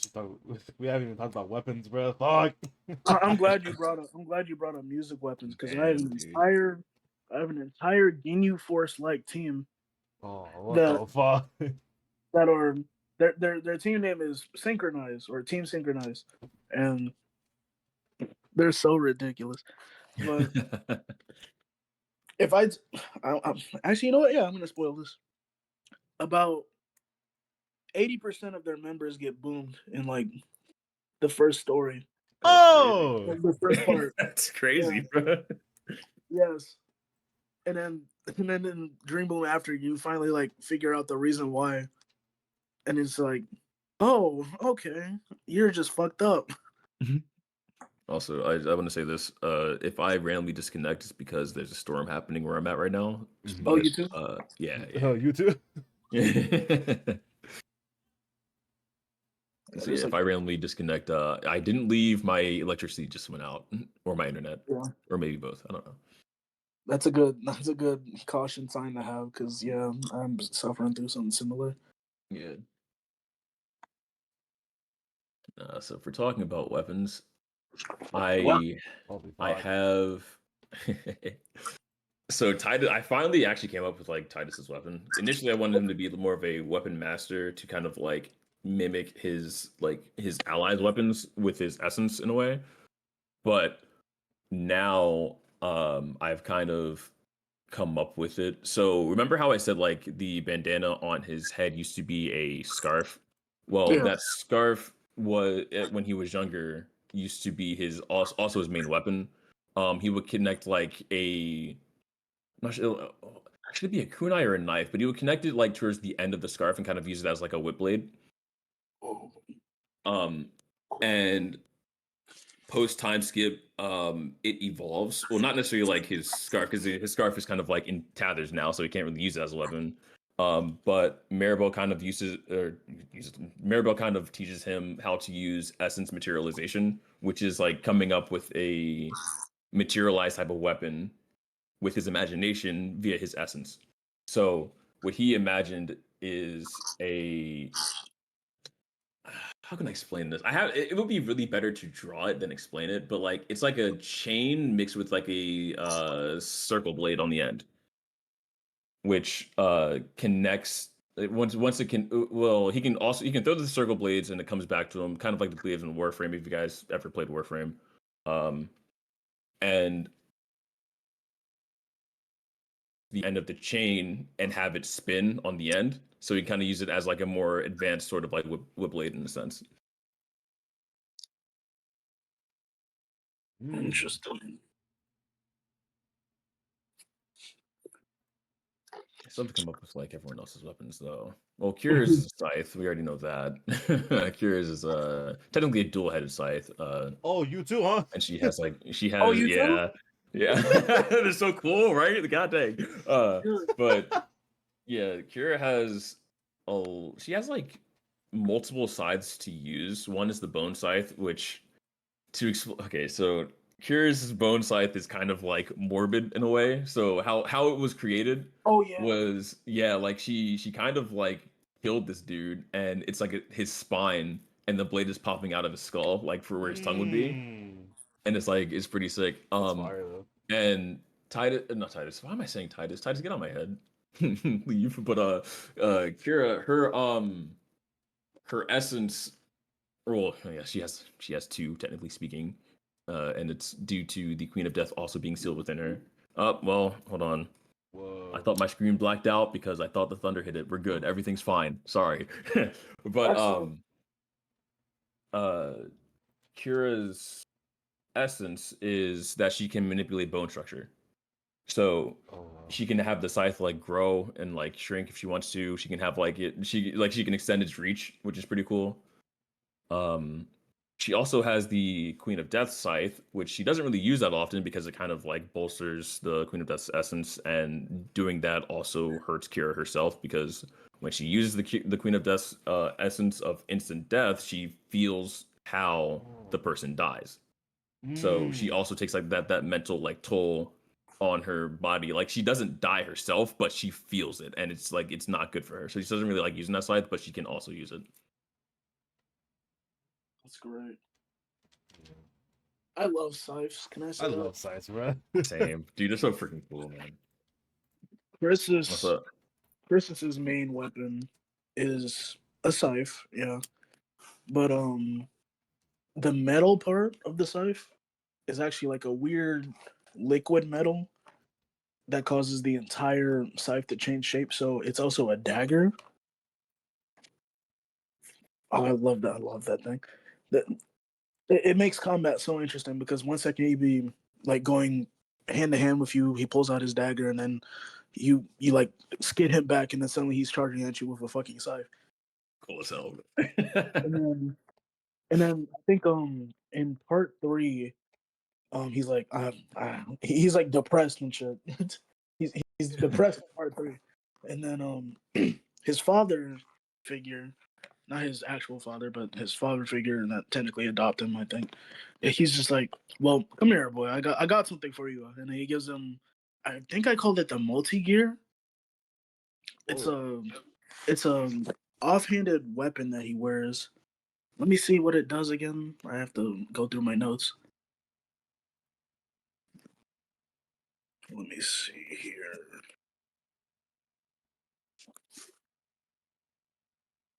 Yeah, so basically with the multi gear, you place it over your glove on your wrist, and then you focus spirit into it, and then the same like similar it's not the same, a similar like liquid metal will like form itself from the gear, and it's like it can turn into like different things. So it can turn into a drill, a hammer, a screw, a wrench, a wrist blade, arms guard, a sword, a dagger, a cannon, and I think the cannon part comes in like 5 phases.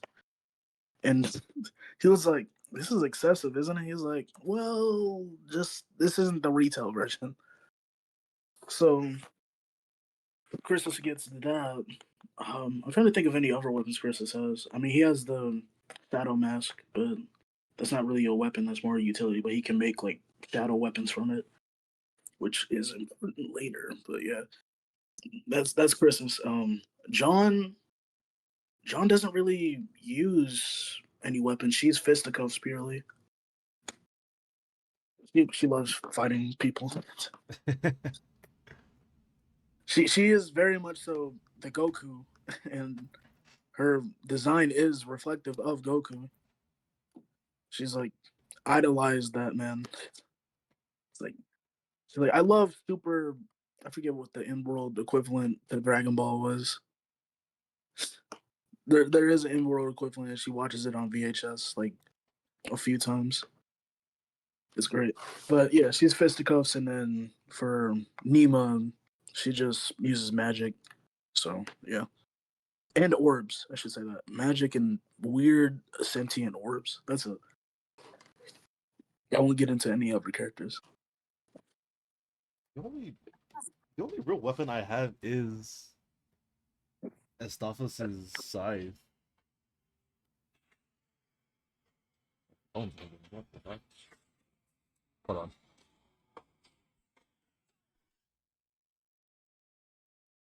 Oh, scythes are so cool. What does this scythe do? Oh, Hello? hello, Hello? hello, Craig? hello, hello, Craig, you there, buddy? hello, hello, I hello, hello. Welcome to think he Freddy went to Fazbear. go get the pizza. You know, it's funny because I was really about to say, I think you went to go get the pizza. What? Welcome to Freddy Fazbear's Pizzeria. Yeah, but You'll be beginning your first shift as a night guard starting tonight. they're all kind of These are yeah. just like appliances. They don't. The weapons themselves, at least for like Astafos, doesn't do anything except allow them to like have range and like some attacks with it. Like uh, I'm gonna consult the movesets. Excellent. Yes, like there's one. It's stabbing pandemic. The user stabs a scythe into the ground, which then uh, causes like a trail of poison to rush a target. It rushes the target and it erupts from the ground. But in terms of everyone else, Arzuris uses his hands and feet. He is just he throws hands. Technically, Zarina uses the mask, but she always has water powers. Yeah, naturally gifted. Mhm. Everyone else is naturally gifted, except for Astafos and Hyde. Hyde, when he has the scythe, it allows him to be like in like a perpetual state of darkness. So like his ultimate move is like without the scythe, his ultimate move is if the space between him and the enemy, he can make that complete darkness. Oh, But only between like them and them two. And like he can see everything, he can see them and all that stuff. But when he has the scythe, he's always in that state, regardless of if he casts it or not. And that is for everyone in his eyesight, oh, friend or dang. foe, regardless. But he doesn't use the scythe a lot because of his ties with Estafos, and he's like manipulating him to try to be evil. Uh-huh. Because Hyde is from the people of Estafos, which is Estafos' like cult following. Yeah, Like he was born into that. He was blessed by Estafos and stuff like that. But Arzuris found him, took him, and like got him out of it. nice. Yar.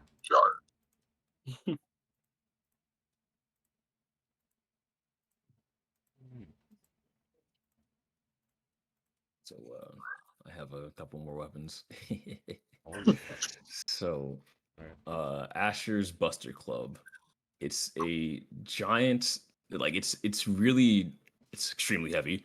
I think I'll have to write this in, but I'm pretty sure it's made out of the heaviest material within the Infinite Realm.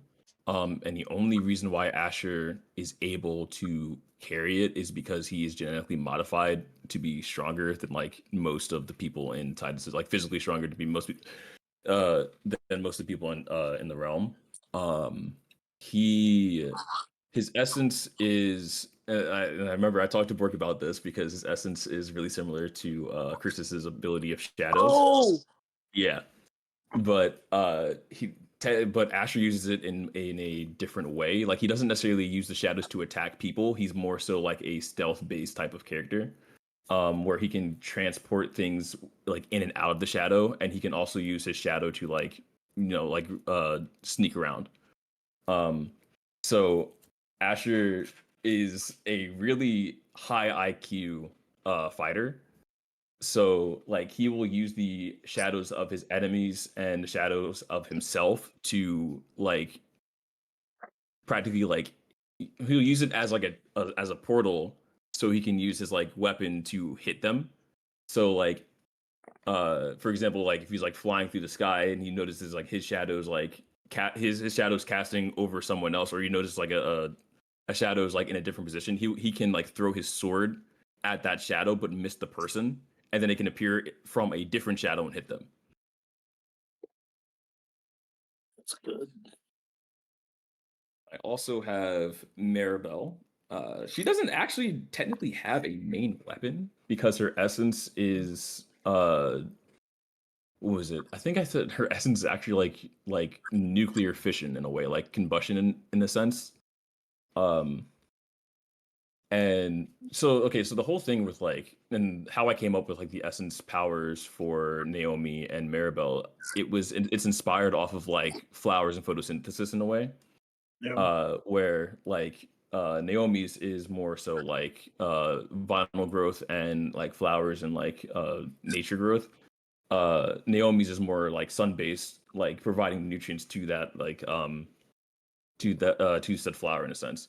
So Naomi can kind of or not Naomi, but Maribel, because she can kind of like use any sort of thing as a weapon because she's been trained to practically do so. I have a prequel war arc with her to show off her feats a little bit. And like one image that just like appears in my head is that like once like the war is about to like to become like really dire, Maribel kind of shows up at the top of the wall, like draped in like light, and she has like the flag of her enemy, and she's using it as a staff to beat them down. And like every single attack she hits, it also explodes. So like she's just like a tank. Like she's just crazy. Uh for let's see who else. All right, well, Sophie technically doesn't have a weapon. Yeah. Yeah, Sophie technically doesn't. Well, she uses her inanimate objects. So Sophie's essence is practically like animation, like to give life to inanimate objects and stuff. Um, and she usually fights with her stuffed animals. So like when I was coming up with like Sophie as like a concept, I was thinking more so like when you play a fighting game and like there's a character that also has like a summon and they kind of like summon and like an assist in a sense. Like that's where I was kind of coming from when I was creating Sophie, where like she will like fight and then she would do combo like Sophie also she also like she doesn't have any arms. She usually uses her feet to kick and stuff like that when she fights. And she uses her stuffed animals as an assist to like with her combos and stuff like that. Uh, but Sophie's she also has like a negative sort of like debuff stat for her because Sophie's backstory is really tragic. Um, like she lost her mother, and when it was like a dire accident, or no, wasn't it an accident? I gotta remember because I've written her backstory a couple times, but I think I'm going with the one for my rewrite now because it's actually like it's technically better because it's a crazy plot twist at the end with that one. Oh, But Sophie, she lost her mother at a young age due to practically what the main antagonist was doing. And what he did to her kind of also like blighted. It didn't really take over her soul, but it blighted her soul. So now she has like blighted blood within her, and the more she uses her essence, the more that blood starts to boil and want to eat at it, and it strains her. So practically, she has like three types of transfer. Like she has like a three-tier transformation called strain. Um, her first strain is that you'll start to see it like change in her like her body starts to change a little bit. Her first strain, you'll see that her pupils start to become more square-like. Her second strain is that you'll see that her teeth becomes more shark-like, and her pupils dilate even more. And her third strain is the most dangerous strain, where she kind of loses control, and she no longer uses her essence for combo. She just like becomes like a beast in a sense, and she practically starts to eat other people's essences. It's kind of crazy. uh, that's my but goat. yeah, Sophie's so freaking goated, man. Oh, she's Oh so my goodness. She's iconic. Her little hat, I love it. Oh, her hat is great. That's like one of the best parts of her design. I'm gonna put her in Crank's chat. Hold on, where is it? I still have the emote. I should. I have Bring to it to scroll all the the way bottom. down. Where's my emotes at? I know I have them. Where are my own? I am subscribed to too many people on this app. Oh God, Oh I can't find them. I was in the kitchen, right? Like hearing it. I have wireless headphones, so like I was in the kitchen, like hearing it. Then he said like, "Oh, she doesn't have any arms." I was fucking like, "What?" She lost her arms at a very young age, and no! it cannot be healed due to her also having essence blight like in her blood. So any sort of connectivity towards it to like actually help her out, it will break apart immediately because the blight will just eat at it.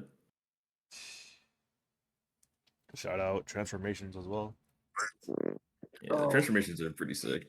She becomes more feral the more she goes. Okay, here it is. I found it. There she is. Hi, Sophie Law. There she Oh, is. this one? Yeah. she's so cool.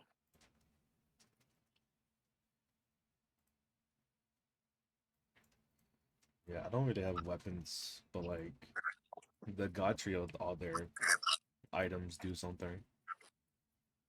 I had to rewrite Arceus's artifact recently because I wrote more. So I came up with like, oh, like the amulet, that's his special item, and that basically allows him to go from his natural form is the one I always get art of, the half and half, Yeah, but the amulet allows him to go to like the no horn or the double horn. So like, oh, okay, like I wrote that. Okay, that's a part of the lore now. Cool. that's sick. And then, like I said, like the mask for Zarina, it's when you're wearing the mask, what you see is super technologically advanced. You can see people's like pressure points, weak points, their heart rates, and stuff like that.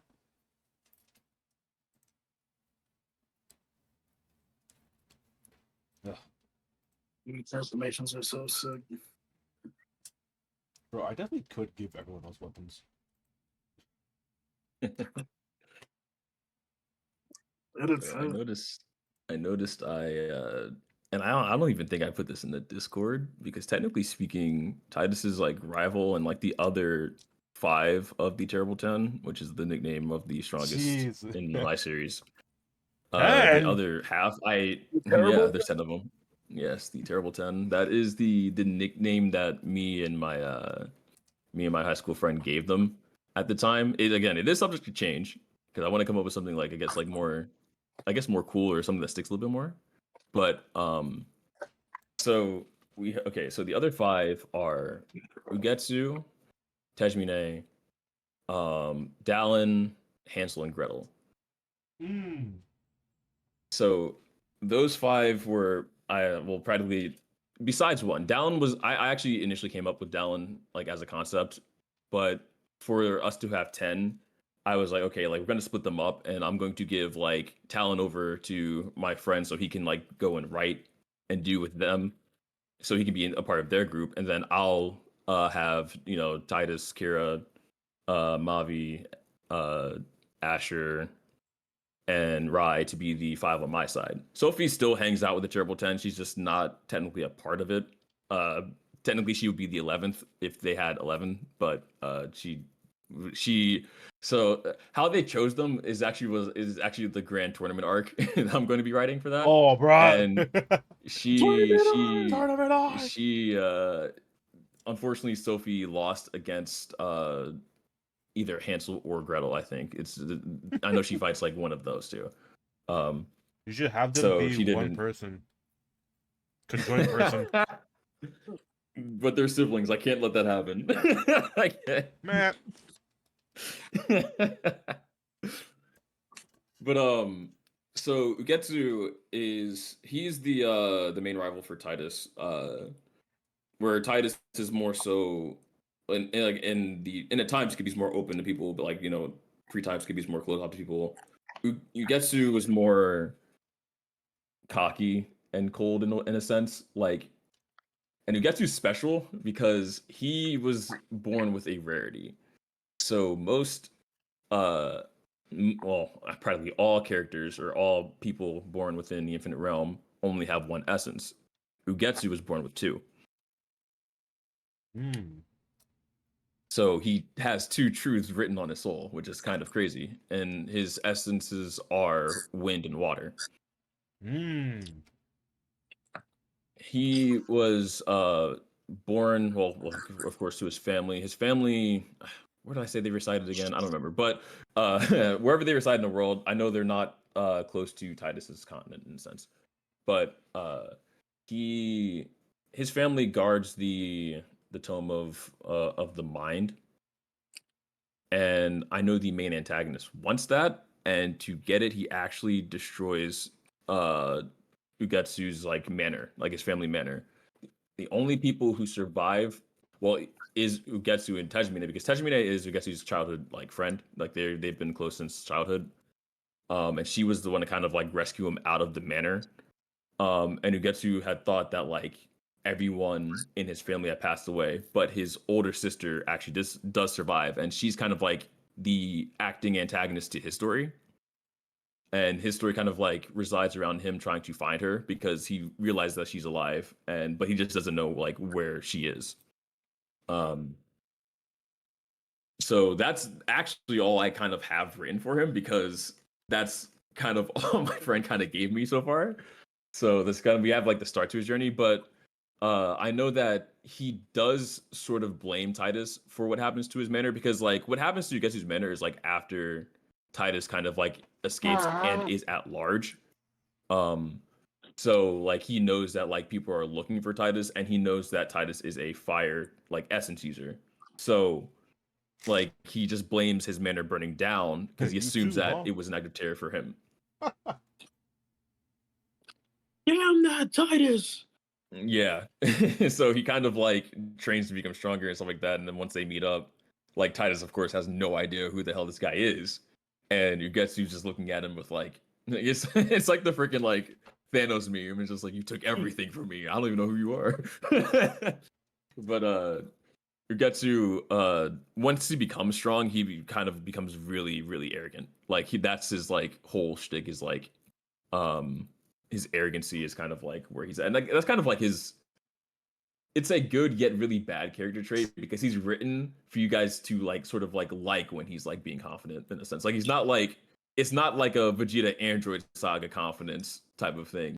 You know what I mean? Like where like his confidence gets him into trouble. Ugetsu's confident because he knows that he's stronger than people, not because he thinks that he's stronger than people. He has the Goku confidence. Yeah. When Goku knows he can beat you in a fight, he's gonna start That's disrespecting the you. most disrespectful things, man, bro. Why did he have his Tims on Nappa's head? What was that for, bro? Like, why did he do that for?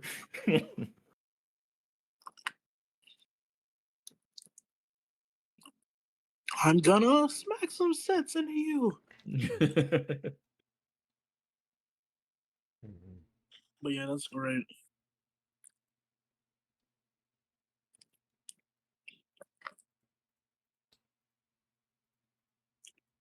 Oh, you got my mind racing. I keep forgetting that if someone possesses the weapons of the God Trio, they get that God's powers.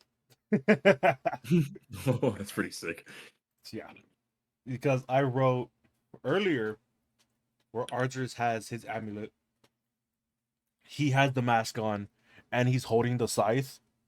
So he's literally all three, like in just one being. And he uses the water powers and he uses the scythe. But like, That's yeah. So I also had to write that if someone wears the amulet, they can mix their powers and fire powers. So like say like oh if Kaz wears it, oh he has lightning powers. Motherfucker has fire and lightning powers now. Cool as hell, bro. Also shout out to odd colored powers. Arceus' fire is green. Kaz's lightning is red. Also, I know I mentioned Ugetsu's like dual essence thing. I need to also. I was going to also mention, and I forgot to do it, and it pissed me off that I forgot to do it. But how essence gifting works, because and that has to do with the mastery of essence stones and stuff like that. So Titus also does get a dual essence, but it's later in the story. Um, in the prequel series, it's also explained that gifting essences were very much common in the older times, but less common in Titus's times because less and less people started to gain mastery over their essence in the sense that they could actually produce an essence stone. So there is going to be a time where Titus meets Chorus, which is and that right there is going to be a really cool part in the series because that's like after the prequel series kind of sums things up in a sense, to like show off like what the truth of everything is, and then what happens is since Chorus, due to what happens to him in the prequel series, he can't necessarily act freely. He's kind of he has a duty to do, and he has to stick to that sort of thing. It's a deal that he made with the above to look after a certain like portion, so he cannot go back to the infinite realm. So however, he had been watching Titus and everything, and Titus sort of like impressed him in a sense because, well, Titus is a reliable guy. I'm going to say that right. That's just like in his character, he's a reliable guy. He like does what he needs to do and he does it right. So Titus impresses Chorus to the point where he's like, "Hey, I can't necessarily be there to help you out, but I will gift you my essence of time."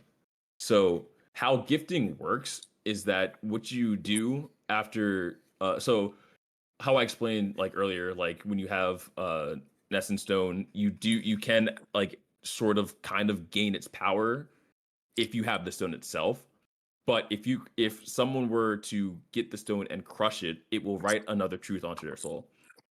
Oh, So Chorus teaches Titus like about this, and he's like, "Here, I can't help you, but I trust you with my power. So you go and do what you have to do." And Titus takes the essence stone, he crushes it, and he gains the essence of time. But that doesn't occur in the story until very much later on. the essence of time is crazy. The essence of time is absolutely insane. But it is also up to Titus to sort of master it because, like, once he gets it, he doesn't automatically know how to use it. He has to, like, Right. still learn it in a sense. So, I love that. Like sarcastic. hmm. Could someone lose their essence? uh, so okay, yes, but it is very difficult to do so. Because that's technically what the main antagonist's goal is. He's trying to steal the truths on everyone's soul. And when that happens, they become sort of like how Sophie is when she gets to her third strain, where she wants to just like the body can't really necessarily exist without a soul, so it becomes hungry and it wants to consume one. Hmm. That's So if like say like she's in that state and um Titus's rival, right? You get to, yeah. Would she only take one or would she take both? I think she would only take one. And I think that's a really rare thing. But the thing is, like, once she consumes that soul, that doesn't necessarily mean that Like, yeah, like she's back to normal, right? She's yeah. not going to necessarily have that power either, because it's Yeah. just it's consuming. It's not necessarily writing or like Yeah. doing something. Like she still has her soul Mhm. when she's in the third strain, but she becomes a bit more like she technically has four strains, but the third one is like where she kind of wants to stop at because once she gets to the fourth, there's no going back. She's one of those I still don't have an like I guess I'll call them the soulless. She's one of the soulless who wants to consume it all the time. So the third strain, she still has a bit of control, or she can still come back. It's just that Titus and gang might have to fight her back into submission. as you But can there is a read. rare case. There is a rare case where, like, if she did get to, like, well, I guess, like, if she did consume a soul in the third strain, I don't think she would consume it completely because she's still able to come back. But in the fourth, it would be gone. And yes, I believe Ugesu would lose one of his essences. Mm. Remind me to stay far, far, far away from Sophie's fourth form. Yeah. The fourth strain is something that I don't ever want to put her in because she's a fan. She's not only a fan favorite, but I like her. She's a favorite of mine. Like she's one of my favorite characters. So, but I might have to do it one day. It'll break my heart. Yeah, we're gonna have to put that fourth strain on a random.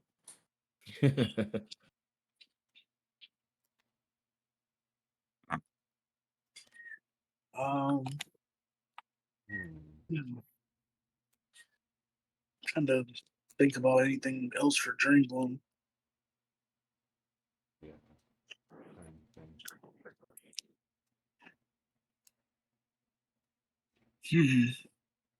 Oh, I have a question for you guys. Mhm. So for Dream Bloom, I've made, you know how there's like spring, summer, fall, winter. Mm-hmm. So I made 2 other seasons. Oh, that's cool. What the hell? That's so sick. Wait, what? So I made 2 other seasons. So there's one that takes place immediately after winter called Star Stroll.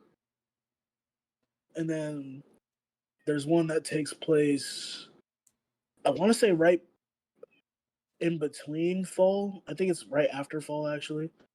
It's called, oh, I forget its name. I know it deals with like red. I forget what it was. Hold on. Let me look. Let me consult the notes. Hold on. These notes are huge. All right. Star Scroll. You got me thinking now. I Holy. sure do.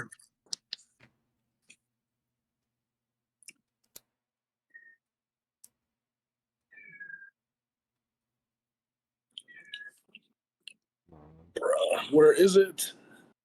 I'd say like if you're gonna ask like what how are seasons in our stories like technically You know, only the middle section of the map would experience seasons because on one side the death side perpetual darkness perpetual dread feeling dead bushes animals stuff like that there's people but they're always like just stuck in darkness and that's they fuck with it on the other side the super advanced side they fuck with the weather but it can be like just like perpetual summer, perpetual spring over there. But in the middle, it will function as normal. yeah. I have not thought of any season, like how the seasons kind of work in the Infinite Realm yet, but now I will. I did have this one idea a while ago, where since the world tree is in between the two sides, if one side is more powerful than the other, the tree will reflect that Yeah. somehow. So if like it's basically like a cyberpunk side, the life side, like cyberpunk type shit. The tree would turn into a building in the shape of a tree. A building? Yeah, like big building, but it's like tree shaped, like a skyscraper type shit. That's sick. You feel me? Yeah. I'm feeling it. I see the vision. But on the other side of that, if the death side was more powerful, the tree would wilt and just become like just like a dead tree, like a hollow tree. Mm. Hmm. I found the other season. Oh shit. The other season besides Star Scroll is called Hazel Rain. Mm. And it's called that because during part 3 of Dream Bloom, Ophelia, the main the main love interest of Chris's gets something happens to her, and she basically creates that season from whatever happened to her. That's all I'll say. Oh man, he's locked in, chat. I know that arc gonna bang. I can already tell. Imagine feeling something so immensely that you're like, you know what? I made a new season. So gas. Oh man. So, dude, okay. So I talked about dual souls, not dual souls, but I talked about dual essences. I talked about gifting, and I forgot to mention the hybrid overpowered character, technically, that is Kira. Yeah. Because Kira, in a sense, is technically an anomaly. An anomaly equal to the guy who has nothing written on his soul, which literally that's his truth being nothing. She technically has three truths written. Technically has three truths written to her soul. She technically has three essences. Yes. So Kira is a special case because I can't really go into the backstory because that's a plot twist spoiler in a sense. So I can't go into that one. You already know for it. But she has let's just okay, she has the plot twist spoiler, she has that. She has her own essence, which is bone structure and stuff like that. And she has the Queen of Death's like soul sealed like within her. Technically, that's why I say technically she has three truths, but it's that soul seal within her isn't necessarily a truth written on her soul. It's just another one that she kind of contains. Um, so Kira's essence that has more so to do with the Queen of Death. Her touch of death is more so of a curse. It's not necessarily it's not necessarily the Queen's essence. The Queen essence is actually this is funny enough, is the title of the series, Soul Essence. The essence of seeing and being able to see other souls and being able to like communicate with them and do stuff with that. And I've been meaning to actually put this in the Discord, but I hadn't had time to. Is that there is a side story for Kira, and I'm not sure where I'm going to place it. I've kind of been jumping around, but there's going to be a side story for Kira specifically, of her returning to the Soul Palace to practically help and free and balance out the souls of what the Queen of Death did to them in the past. Because the Queen of Death is absolutely insane. Her plan again is to make is to practically possess an immortal sort of body. But to do so, she needed three specific sorts of essences, and she was kind of just running the lottery on like how to get them. Because the Queen of Death is from practically like a century in the past. Not prequel timeline, that's still earlier, but she's from like the past. And what she was doing was she was removing her soul from her body and possessing her descendants over time. That's all I'm going to say with that, because again, like that's like it's like a spoiler if I keep going. But long story short, the queen gets sealed within Kira, and she gains her soul in a sense. Now for the side story for her, again, like she's going back to well, technically the Soul Palace is in a place called the Land of the Dead, and all the souls that she took out of the like of everyone else and she repossessed, they're just roaming souls, like they have nowhere to go. So it's up to Kira to kind of like free their souls in a sense, right? So they can actually like ascend and pass on. So Kira's and like in her her soul, like the soul essence she can again like see and like cooperate with other people's souls. She can also somewhat take their essence on their own to boost and help out her own like abilities in a sense.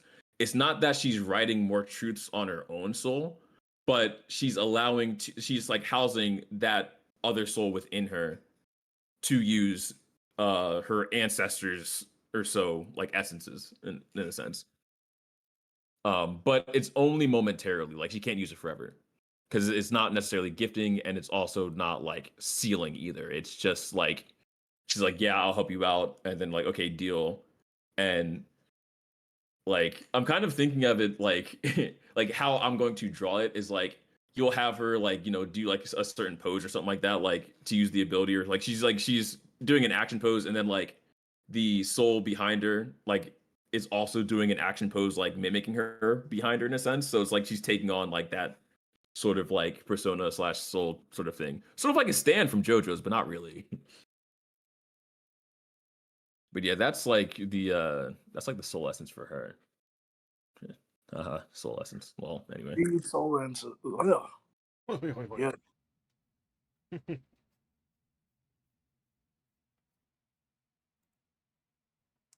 Peak. I think the Oh, I remember. Yeah, no, okay, so I remember so the main issue, or I guess like the inciting incident for that side story is that the Tome of Souls is running like haywire due to what the queen had been doing, because the Tome of Souls also keeps track of like the souls within the realm in a sense too. So since those souls weren't passing on, it was affecting the tome itself. And what was happening is that the Soul Palace realm, like that sort of like maze realm, was kind of like starting to invade the infinite realm. And it was going to it could throw off the practically it could throw off the balance of like what the pure essence is doing to the soul realm of like keeping it stable and such. So since that was going haywire, the only person who could actually handle that would be Kira, because she technically is, but she's not. When I say immortal, I mean like more so like not like ageless, but more so like, well, no, she has high durability. Let's just say that. I don't want to make her like unkillable. She's just really hard to. uh, so she can like go within that sort of soul realm and not have her body kind of like get destroyed by the barrier holding it off. And like, but to do so she also needed help from all those other souls passing on, because she had to bring them to the Tome of Souls so that they could.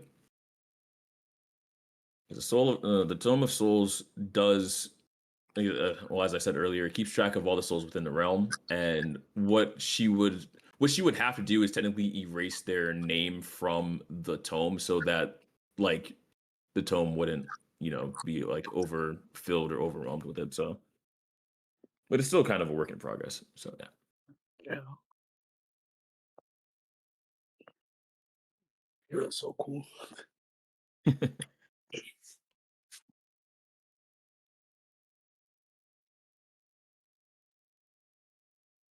I think my audience is they'll probably be shocked that the name is more so named after Kira than it is tied as the main character. Like, no, Kira isn't the main character, but she is the main character's love interest. So yeah, Hmm. so I have to write I that. mean, like the show's called Dragon Ball. It's not called Goku, so True, it's not called Goku Ball. That'd be kind of weird if it Goku was. Ball. Goku balls. Gigi. My Goku balls.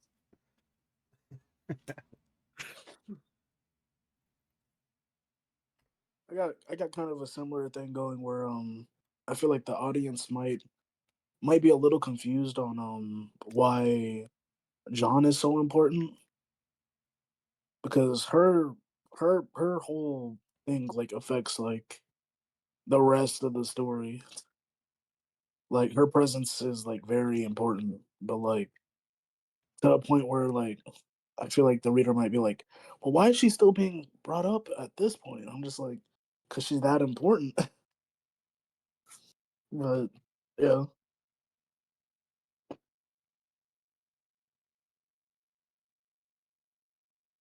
one of those things where you don't know if reception will be in the right lane of perception is. But yeah, that's the territory. I think I figured out something now. Because okay, because He's cooking. earlier I said for the main antagonist, I think I said this. I was like, I don't know how he'll know how to be able to erase the truth from the souls of everyone, but and also like and take it as his own, like without like gifting and stuff like that. It's because he has the tome of the mind. The mind tome, what is written in the mind tome is all of the knowledge within the realm, and he kind of figures that out as a secret because not many people know like that you can do it. But since he stole the mind tome from Ugetsu's manor and burnt it down to the ground, he now has like all the secrets to the realm itself. So he's like ahead of the game. So like that's how I'll write that, and it makes sense. So we're good.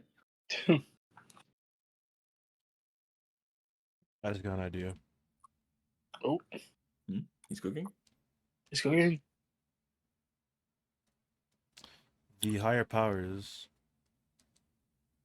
can manifest in the world itself. They manifest as the god of spirits, and they can rip the spirit out of you. That's raw. That's raw as hell. I was thinking like, okay, how the fuck can people lose their things? How can they? Because no one is not born without a spirit. Everyone has a spirit. They're able to use the powers. So I was thinking like, how can someone lose it? Yeah.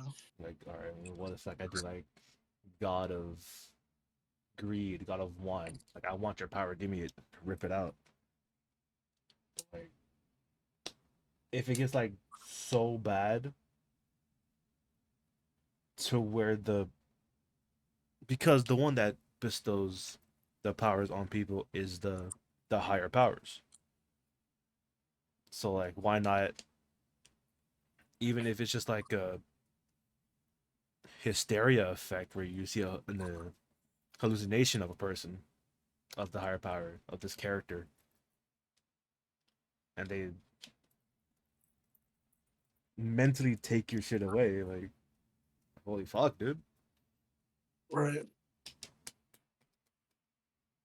Um, Said, I'm about to snatch your spirits like I snatched like I'm snatching chains all here, bro. I'll be taking that. Thank you. You wronged me. Here's your justice. Give me that real quick. Oh, that brings me to my next question. How does the afterlife work in your stories? amazing question. I don't know. Yeah, I have to kind of like write a little bit more about that, but the prequel series for me answers that question. Nice. And I can't necessarily say too much, but because like I'm still okay, I have to write out the kinks a little bit more with that. But Yeah. it's kind of weird. Yeah. All right. All right. Dang. Okay. In my case, there's a place in the world called the Valley of Eternity, and residing there is Eternity. He is the embodiment of eternity, and he's taken that on as his name. Is basically for the people that accept their eternity, it's it's a nice field of just endless expanse where you can just relax finally and rest. If you can't accept your eternity, oh, you're kind of fucked. You're like sent to purgatory, where you're like tormented for like all of your sins, or you're just like just trapped there if you're not sinful or whatever. I forget how it works, but yeah, that's Valley of Eternity.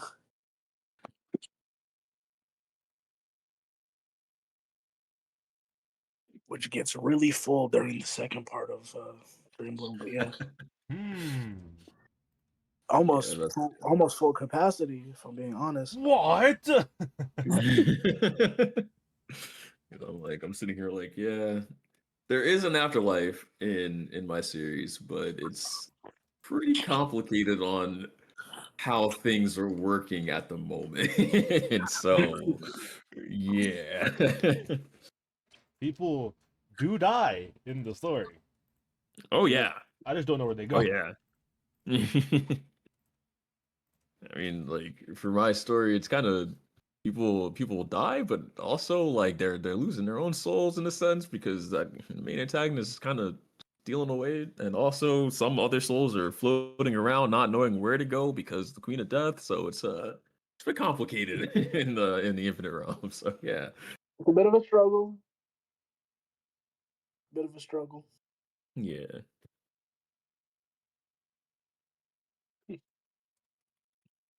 Oh man, I need to write the basis of the prologue series because I want to see I need to see you guys' reaction to it because I think it's one of the biggest plot twists slash defining moments of the story, Really?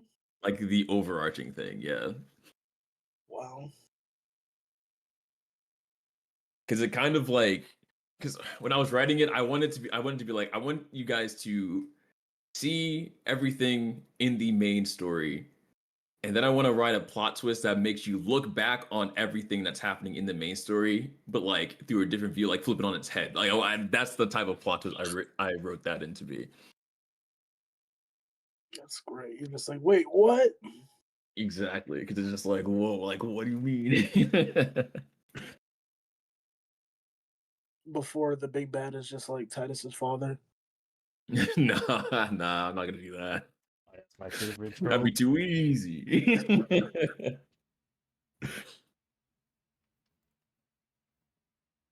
I do need to rewrite like their meeting though, and like why they kind of met up now that they have like all this other stuff. But mm, yeah, because I'm coming. There's a bit of an issue here, like kind of like the timing of events that I might have to rewrite, but I'll work it out. It'll be easy. It'll be pretty fun. It'll be fine.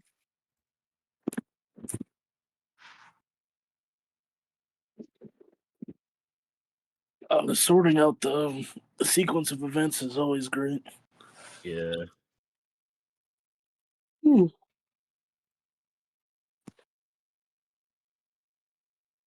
Now, in my case, I have everything sorted already, unfortunately.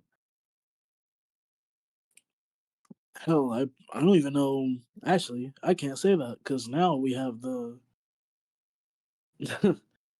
now we have entanglement crisis. So The I don't know. entanglement What that goes. crisis. The Let's Yeah, entanglement go. crisis. yeah. Now I have zero clue where that goes. I want to say sometime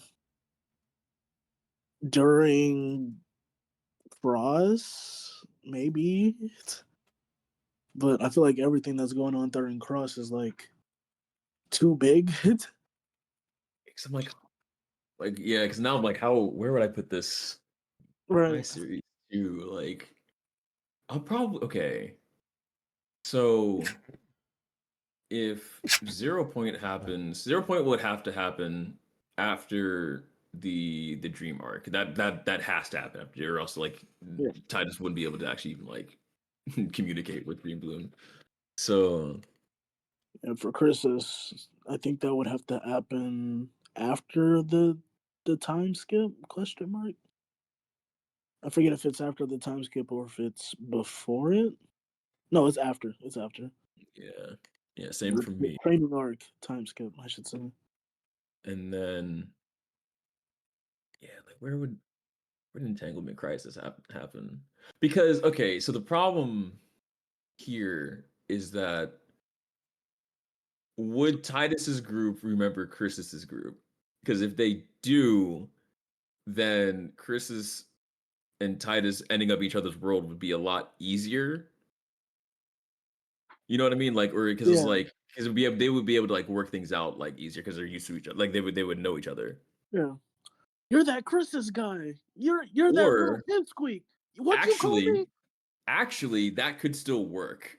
Yeah. The thing is, we would have to scatter them though. Like they wouldn't have to meet immediately because the thing is, um, 0 Point doesn't take place in either of their worlds. It takes place in like in its own like pocket dimension world that's trying to exist, Yeah. right? So that it can still work. So that's fine. Entanglement crisis, however. Yeah, because if that's when like everyone got, like kind of gets a glimpse of everyone's world there, and that's gonna be fun. Imagine going to someone else's world. You're like, damn, bitch, you live like this? Yeah. Like if Crank's character Arzuris goes to what Dream Bloom and he looks at the moon, he's like, is that thing fucking alive? No, I can just see it now. Like Titus going to the Craig's world, he's just like, "Yo, where the hell am I? Like, what's going on here?" Big ass He would have tree. no What the clue. hell? I have no clue what's going on, and he would like it would be hilarious because like he wouldn't even know like anyone like any of like the side characters. He'd just be completely confused. All right. But I think the one thing that if Titus did go to Crank's world, that like would have him team up with like Crank's like side characters and team with them, is that like Titus would he would still sort of recognize the person like the entanglement person, like he was still someone, right? Like he doesn't necessarily like know them, but like you look familiar and I have just like a bad vibe about you, and I'm going to also fight you too, right? And then like Yeah. I feel like Crank's party, like his party members would be like, oh hey, this guy's like fighting him as well, maybe we can ally ourselves with him, but we can't really trust him because we don't know who he is. But like, Right. maybe we can still like work with him. It'll be like the entanglement guy uses his powers again, and that's what clicks everyone. Like, oh, Yeah. that's the guy. And I also, okay, another thing for this crossover, do we want to only have the main characters uh get transferred, or do we want the entire like all the party members to be like randomly selected and put in each individual world? Wait a minute. Hold on. Because I feel like that would also be pretty cool because like it would still give like a sense of like, okay, like let's like I may be like in a different world, but I still know at least one person here. Right. We can That pick. way one person is just like isn't like one person gets sent to a world where like, oh hey, I know you guys. Yeah, like you can still create that like sort of intrigue in a way. Yeah. Yeah, if we go further with this, we can pick like what character to send Yeah. where. Yeah. I think I know where I want Chris's to be picked up from. I'm still debating on it. I don't know. It might be sometime during after when he's traveling through different worlds, but it might also be after Cross because those are the only two times it really works.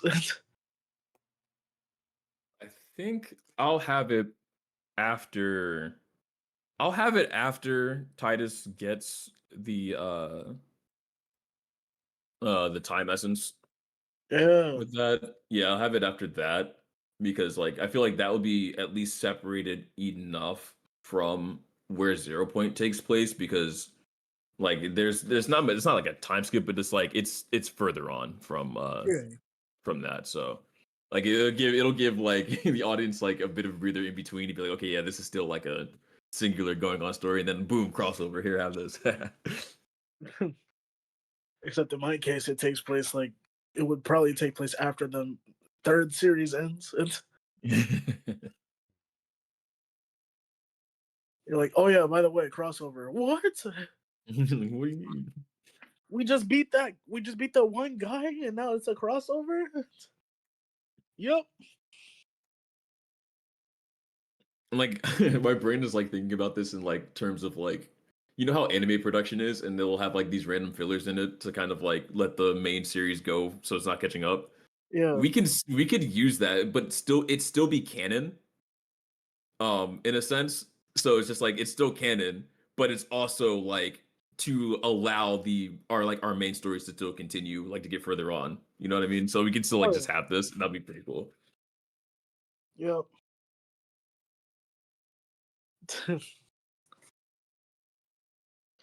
I like the two character idea, or like the two people get transported to the other worlds. Yeah. So Because now that I have way, to choose. I have to choose which characters though, because like, am I gonna have the full 10? that's true, Jesus. actually. Yeah, because like how because we have to do it mathematically correctly. I'll probably choose like people out of it though. From both points where I picked, John is not alive, so Oh my god. so I can't have her as like the buddy. I I think like yeah, the entanglement crisis, Maribel might not be traveling with Titus's party anymore because at that point they're like strong without her. Yeah, And Maribel will be like, well, like she's like, okay, well, she's since she's like a somewhat like of a ward general and genius tactician too. She'd be like, I'll be handling things over here while you handle things with like all these other people because like I trust you can do that now. hell yeah. So yeah, she probably wouldn't be involved with that. Um, I want Sophie to be involved. She has to be involved. She's Yeah, always involved. So she's gonna be involved with this. Uh Titus, of course. I actually want Getsu to be involved with this too, because I feel like his overconfident and cocky attitude will be really fun to see with like you guys' characters and like how you guys react to him. You know, like it'd be really great. yeah. 1 second Titus is fighting the big bad, and suddenly like what Christus is there. He's like, who the fuck is this guy? Yeah. What happened to my rival? We're bring him back now. I'm like, And then like Ugetsu, like you'll get to see how Ugetsu fights, like because he doesn't necessarily like fight as a team. Like he'll just go and get in the way of something just like to steal a kill if he has to. You Like he's should that put greedy. the you should put the oh, no that guy's a essence guy glory in it, hound. bro. Oh, yeah. It's just Aura like punch.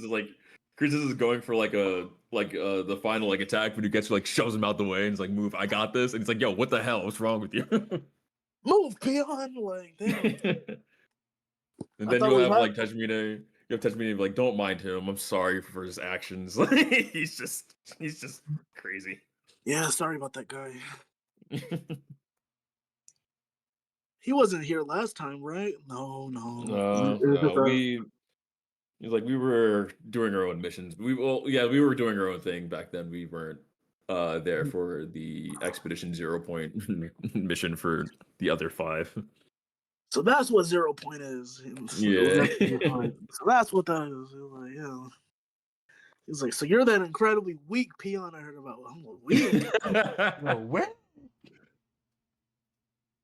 What did you say? Stand aside. I don't listen to weaklings. That's something you would probably say. Yeah. Meanwhile, meanwhile, he's at the end of his own series. Yeah. Oh yeah. Oh frick! I forgot to say what Ugetsu's weapon is. It's the Moonlight Staff. Yeah. What? Yeah. The staff of moon. The lunar staff or the Moonlight Staff. So, and this is something I have to uh go back and talk to my friend about because initially we had a sun and moon in our series, but I changed the how the day kind of works, so we don't really have one. But he can still affect the tides of water with it, which is like pretty like the initially the moonlight staff could literally move like how close the moon was from like the realm and What stuff the like that. So hell? he could affect the tides and stuff like that, which is pretty cool. Yeah. I could still make it do something like that, or I guess like have it create an like artificial moon in a sense or something like or something along those lines. That'd be pretty cool. Oh, I could do that. And it can work with a lot of other things. Okay, I He just might just brain do that. blasted. Yeah. Oh man. Oh man. Yeah, that's good. I gotta write that one down. That's good because it. I can't say it on stream because it's a spoiler, but I'm just gonna say it hints at a specific thing, and I'm not going to say it though. That's all I'm going to say. You know what? Fair enough. Yeah, fair enough. I'm gonna be very broad here. It's something that hints to something else. Oh, a double entendre. Lines within lines, plans within plans. My friends call me Eisen. Oh, you can't just say that. I planned everything meticulously, strenuously, Even to the part where you swung your sword. even to the part where you were framed for burning your continent. It It was me, Titus. was me the entire time.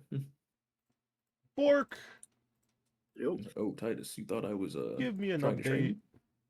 on my drawings, give you an update. if any. Yeah, Not much update. Life has been lifing. that's fair enough. Yeah, Yeah, sorry. It be like that. yeah. I'm like very off and on drums right now, Mhm. Same. That's fair enough, yeah. which Same. sucks because I've been like in like my brain has been like on go mode for like Dream Bloom. I I finally decided to include fusion. I was like, do I want fusion? Do I do fusion? And I was like, the character designs like popped in my head. I was like, how dare you give me such a good idea? I was like, bro. So yeah, now there's fusion and Dream Moon, but yeah, life has been life, and the art is stagnant at the moment, unfortunately.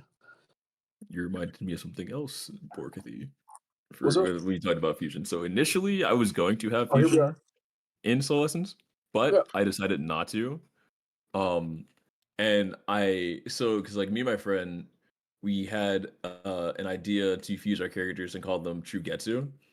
But since I'm like graduated from high school, I realized how cringe that sounds a little bit. So Oh, rewritten it. God, rewrote. God, that's the word. Yeah, rewrote it. And instead of them fusing, I'll make them do a combo move that's one of the strongest like abilities in the realm, and it's called True Fantasy. That's what the move is like, the name of it, which is like pretty sick because I think he said that he named Ugetsu after a song, and it has something to do with fantasy, but I forget what it was like. It was like almost 9 years ago. I don't really remember everything, but that was the main inspiration from that. So like that ability, I still have to write and like explain what it does, but it's pretty cool. It's a pretty sick idea. I really rock with that. In my case, it's um I forget what spurred me on to go with it. I think um I think it was just like the idea itself, and then a friend was like, "Hey, do it," and I was like, "No way, I shouldn't. I shouldn't." Just speaking to me like the Green Goblin mask, I was like, "Don't do it." But then I decided which characters I wanted to fuse, and I was like, "That makes sense." And there's a way for it to work within the power system, so I'm just like, let's try it out, and then it actually worked, and I was like, oh, well, I'm keeping it. So yeah, I believe it's Chrysis and his rival Darius. I forget how you said Darius. I forget how you said. I forget how you say his name. That's I'll have to remember later.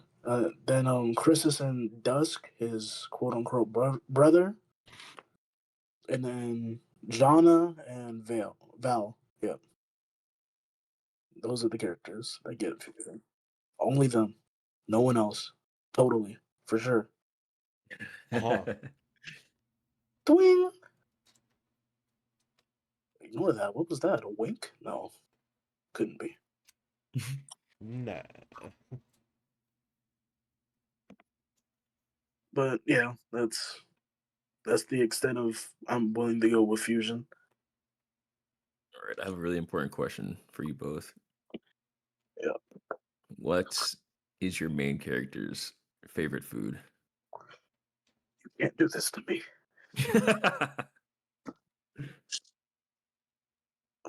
I'll let Crank go first. I don't know.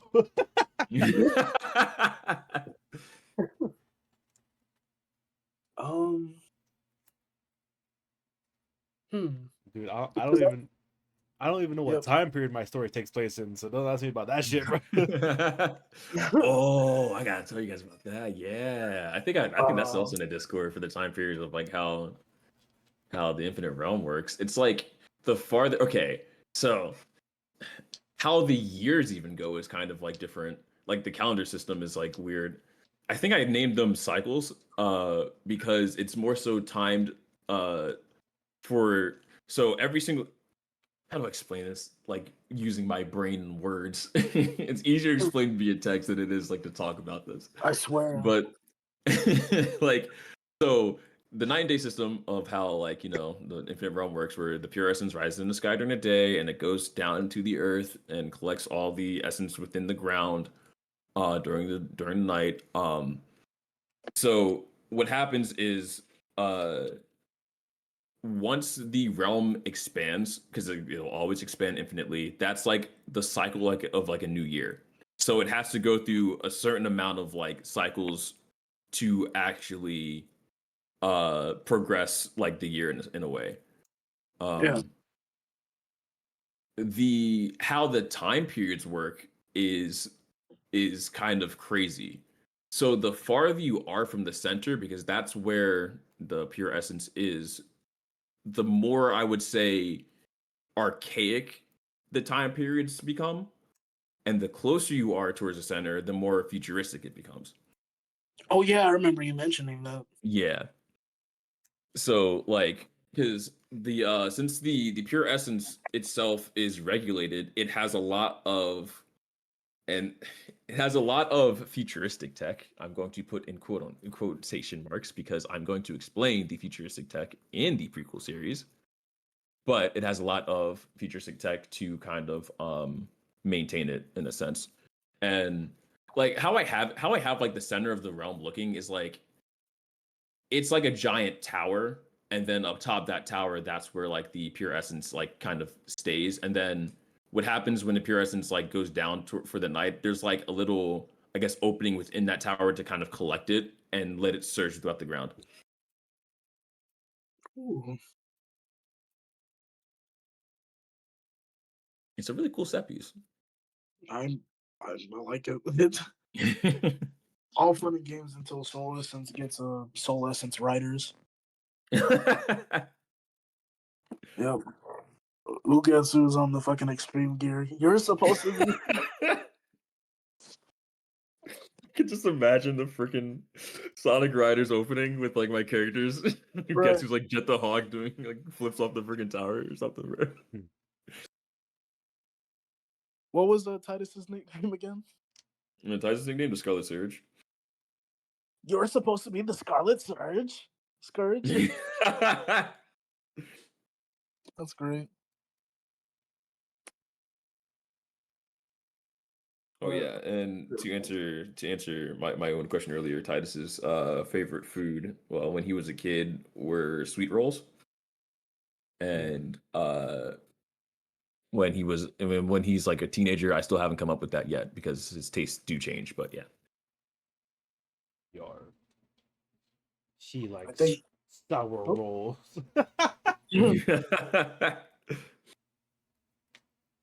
I think Chris is because he mostly cooks for himself when he can, I should say. I think he likes when he goes out, he likes burgers. Whenever he's cooking for himself, it's like traditional, like weird random meats on sticks or bones or whatever.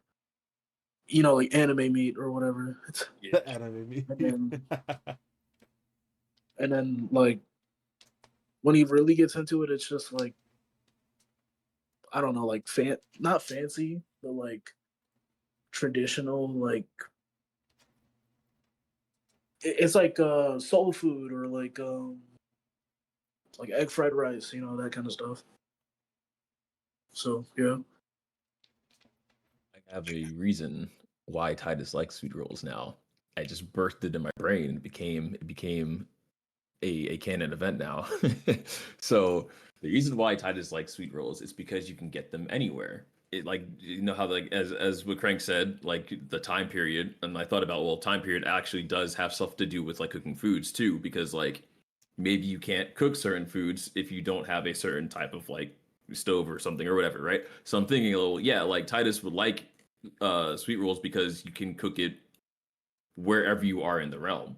So like if you're in the past sort of like past-esque sort of part of the realm, you can still make it. And even if you're in a future part, you can still they're still being made. So Titus likes them because you can get them anywhere. They're easy to come across. In Titus's words himself, sweet rolls are timeless. Hmm.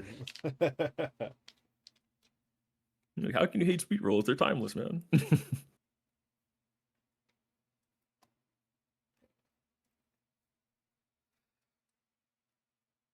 Oh,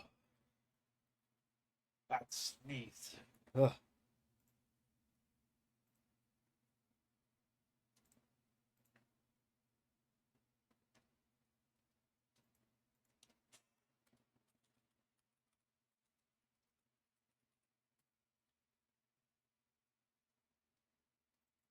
I'm gonna put something in the group chat. Mhm.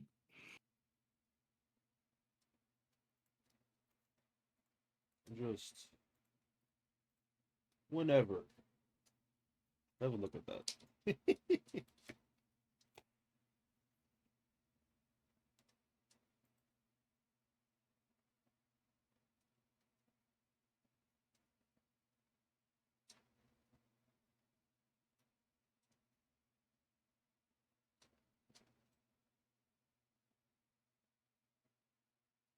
Character inspiration.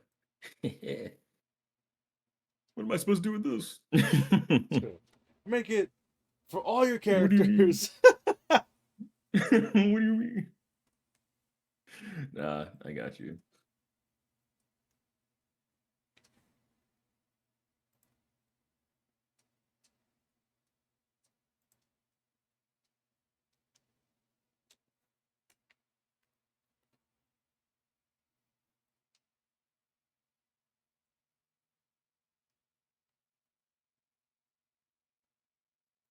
I actually don't know who Titus was inspired by. Frick, it's been so long, and I've changed him so many different times.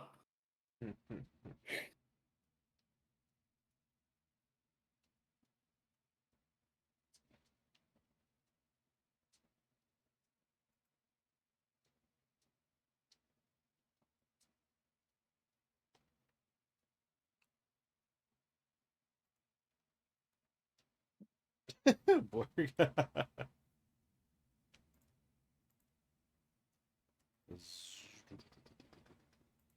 Where is mine?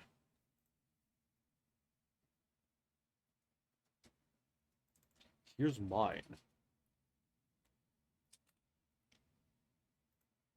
Hmm.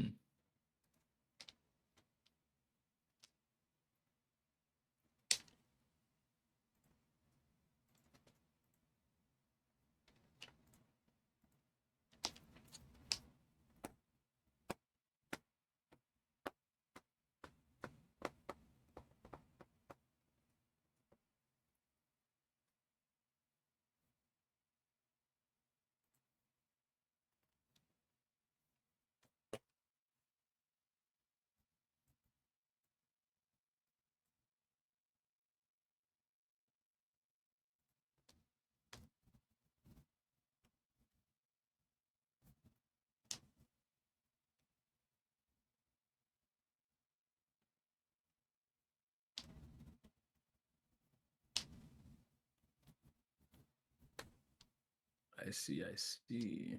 Yeah, I get it now. but but Crank, am I supposed to find 6 characters? I don't think Titus was inspired by that many. I mean, You don't have to put 6. I'll see. I have to remember because, like, I know initially it was a lot of different people, but I don't remember who those people were. Like the main 3 are the Lich, Jugo, and the real person. Those are the main I 3. know, I know Titus's time skip, like his style, is inspired by Kyoki Sanagi with the like his jacket and stuff like that, but personality wise, I don't know. Yeah, personality wise, I don't know either. This is all Yeah, like like I have design. no clue. This is design and power. Okay, that makes it a bit easier. Yeah.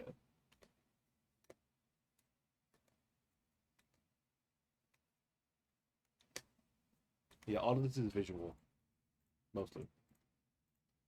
Like, this is not personality based at all.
Oh my god, they actually did it. Gorilla versus 100 Men announced a game on Steam. That's crazy. That's amazing.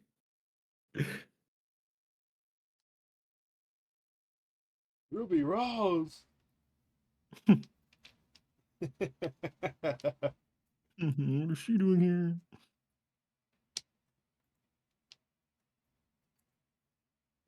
I'm kind of a fan of this like really funny like this era of really funny Twitch meme gets a game because it's actually hilarious. Or Twitch, I mean Twitter, Twitter meme. My bad, my bad. Twitch, not trying to shut you out.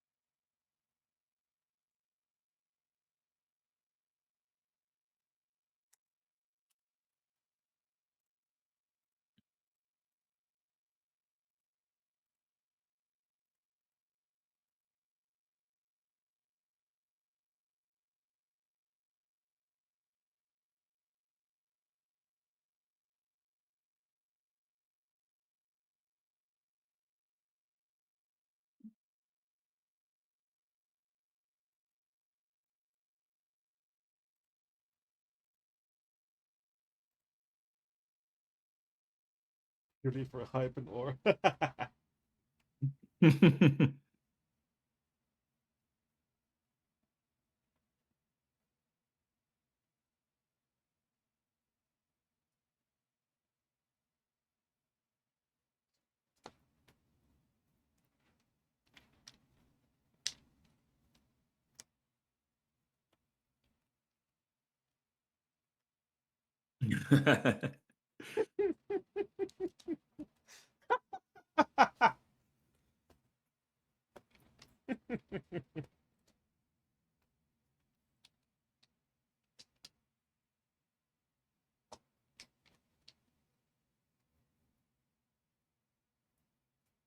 Well, I actually have one for Maribel, yeah, and this is like, yeah, no, technically speaking, in a way of how she trains Titus, it would be Rose from what was it? How Not to Use Healing Magic.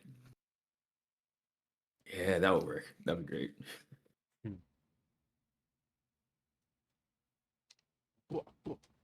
The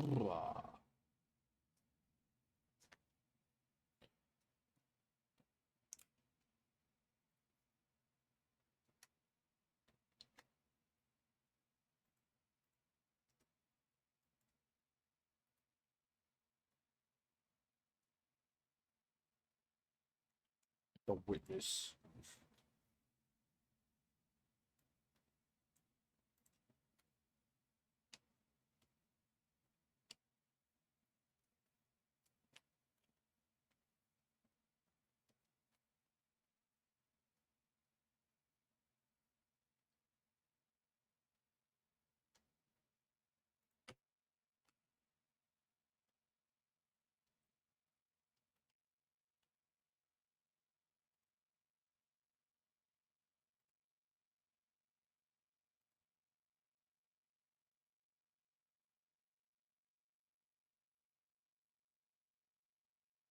All right, I'm back.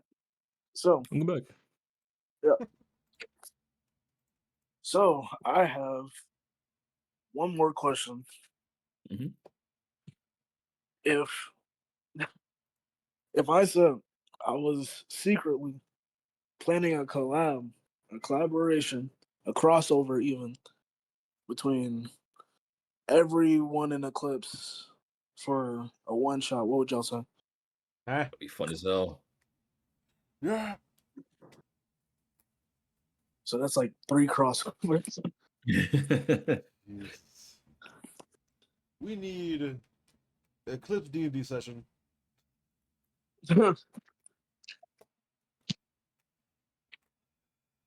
Speaking of D&D, I have been looking at whatchamacallit, Daggerheart, I think it's called. Critical Roles tabletop. Ah, I need it. Plain and simple. I need it.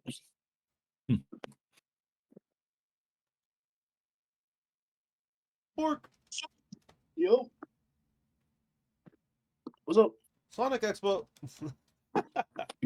Ah, so Sonic Expo in Texas is on the 8th, right? 8th, yeah. That weekend. Yeah. Yeah. Well, the issue with that is I have a friend who's getting married on the Congratulations. on the 8th. Ah, Yeah, I see. I see. which is unfortunate timing because I was definitely like fully prepared to go. I was like, oh yeah, I'm locking this in, and I look at the damn letter. Well, not the letter. I look at the damn Invitation. invite. Yeah, I looked at the damn invite. I'm like, there's no way. But regardless, Hmm. hopefully. Well, no, never mind. There's no hope for that. There's no hope for that. Never mind. But maybe next year. That'd actually be. Actually, yeah, because I'd have more time to plan it. Unless for whatever reason they decide to randomly cancel it. Actually, I'm not gonna put that out into the universe. Don't do that. Right. Because watch them actually do it. I'll be like, there's no way.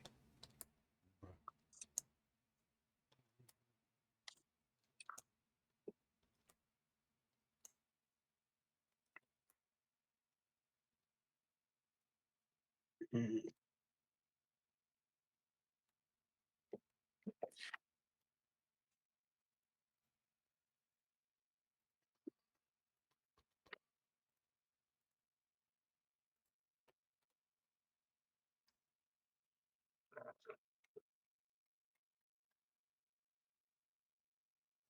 Oh yeah, actually, I do have another question. How many characters have you guys both would say you've made? That is a very hard question. Oh man. Okay. Okay. I'm gonna need like a piece of paper.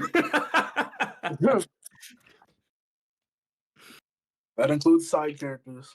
Yeah, I'm going to need a piece of paper. Okay, In the okay, okay. Let me story, see. there's Let me see. 6. In my head, total, it's 12. Well, oh well. I probably shouldn't say my number. But then again, I'm just speaking for like triad, not everything. Oh well, yeah.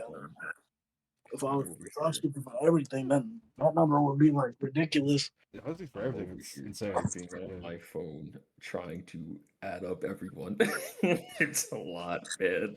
Because you said plus side characters, because that means Oh yeah. I have Titus plus family, Kira plus her family, because I gotta add them up later. That's a Yeah. lot. Frick, Rai plus his family, technically his older brother. Side characters, there's the entire civilization of all 3 areas of the map. Oh God, Borg, why would you ask me this, man? I have to go I through have to. Naomi's I have family to. freaking tree, bro. I have You have to. Naomi and her older sister, and then she's half sisters with someone else. Like, oh God, Lord.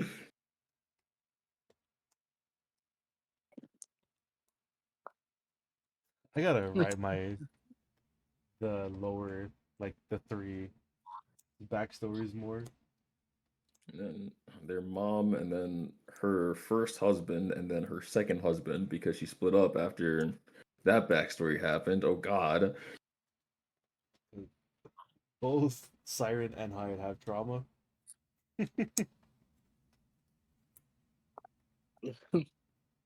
What character doesn't? And the Queen's descendants, dog. Oh God. Oh my Oh god. no. Oh The no. dog. Oh my God. It's like I can't really put a numerical value on the descendants at the moment because I haven't named them all yet. But it's just like, dang, dude, Frank. It's an unknown. I'll just say it's an unknown number of how many characters I've created so far.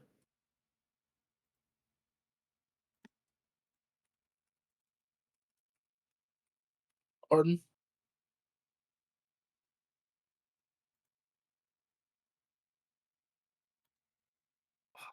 Any other underground members, like their factions? Oh frick, dude. Oh my God. I definitely The could factions. put people in the civilizations, yeah. I forgot I too also made a dog. I made a Cerberus.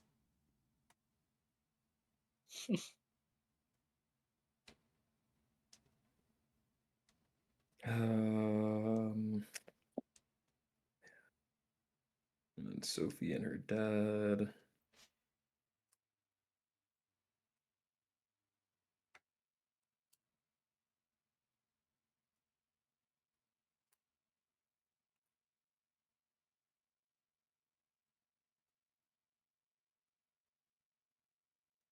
Original 10 from the prequel. Oh God. Oh no. Who else? Oh man. Dang, dude. I'm just gonna chalk it up and say I have a lot of characters work. That's the best it's answer. it's just a lot. I like, oh my God. I should not say my number then. Because I have to actually go into detail to give like numerical value, but like it's a lot. Bor's gonna be 100. You're too Probably more. Oh hell no. Actually, if I'm being real, I'll probably say possible. Wait, so do characters also count as Cypher's like robotic automata army? Because if that counts, that's like, because technically speaking, they do have their own personalities. So Hmm. I'm saying plus 150 or more. Huh. In that case, my number goes up quite a bit. If you're able to count, like, Yeah. if you're able to count Yeah. foot soldiers by the number amount. Um, if we are counting foot soldiers, my number would be Insanely high, bro. ridiculously high. Yeah. There's like 4 to 5 different types of foot soldiers in Dream Bloom's entire story. They all are numerous. Hmm. I guess 300 to 400 or so. 300 to 400. Final answer. Final Jeopardy.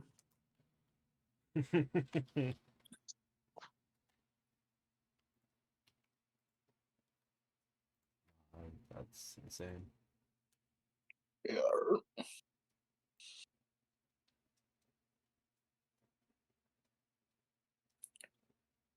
Phew.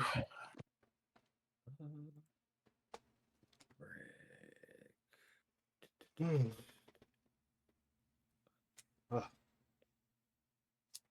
Man.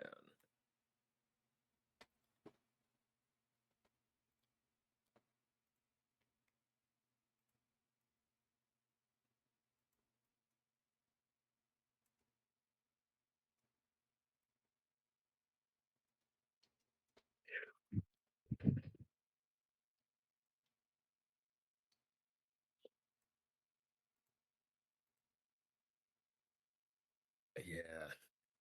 Yeah, dang, I have a lot, dang. Because I'm looking at this because I'm also thinking about the people in the Infinite Sea in those realms because they're also characters, and then I have a lot of characters. Oh no, it's looking grim.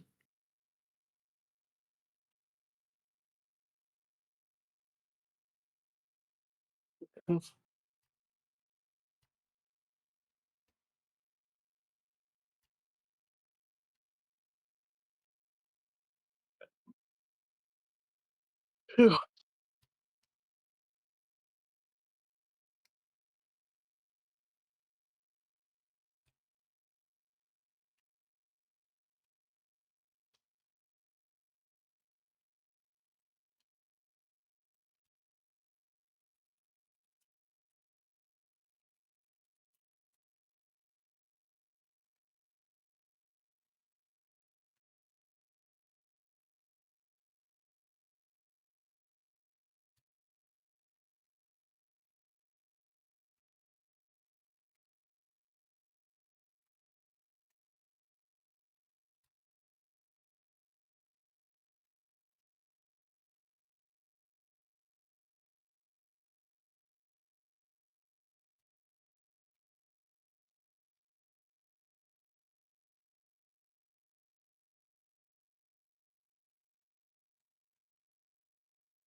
Yep. Yep. Ooh, I almost left the Discord.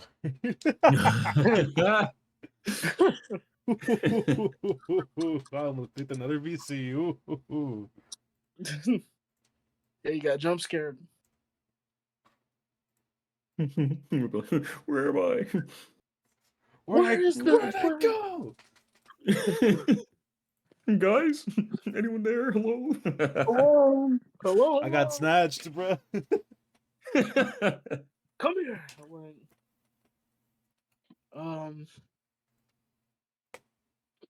Anything else you guys want to talk about as far as stories? I'm not too sure. Yeah, I'm like, I think that's all for me. Yep. Found the same. This was fun. I need to add. Bort, can you add hold on, get a Soul Essence spoiler channel to the Discord? Sure. Thank you, because that's where I'm going to put all the prequel stuff and big twists and stuff like that. You want that right after Soul Essence? Yeah, that'll work. I gotcha. Soul Essence spoilers. Entanglement crisis. Oh yeah. The first message in there is going to be like, you can read at your own risk.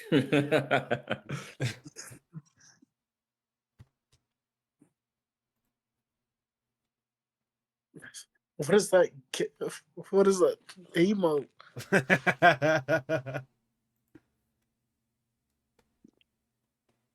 My brain farted for a second and called it a GIF, but now I know.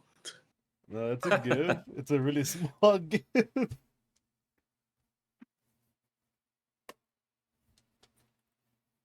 And it's moved to beneath Soul Essence now. All right, thank you. Yeah. I'm gonna crash our caster's party. What? What? Naughty? Gorp?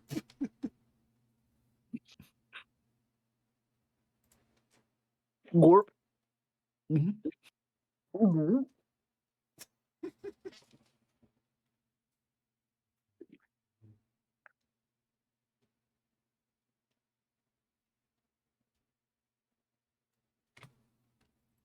Matter of fact, I know the perfect way to crash on this party. There we go. Oh no, what did To you delete do? to. No. What is this? Sandwich.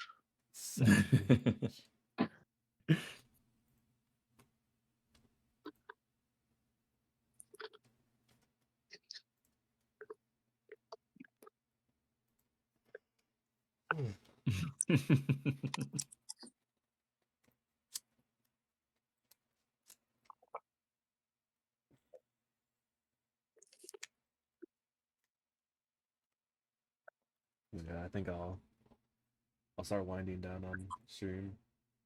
Gotcha. Yeah, because I'm Thanks for about to having me. go. Thank you for and, joining. Start messaging here. No problem, man. Yep.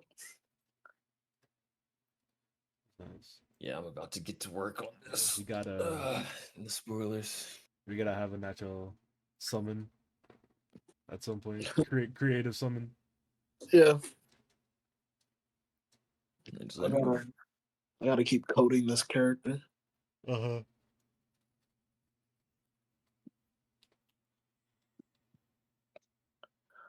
W session. Yeah, session. I talk so hard I can barely breathe out my nose. Gee Willikers.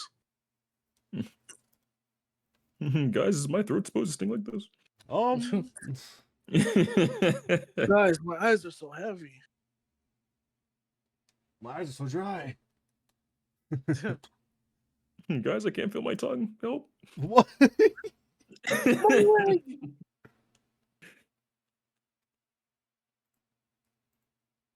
My cat has been meowing this entire time. Yeah.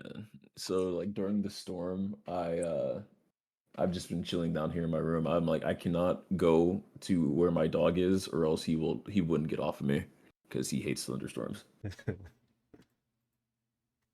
So I'm like I'm just gonna chill out down here. My family can handle the rest. What the dog doing? What is the dog doing indeed?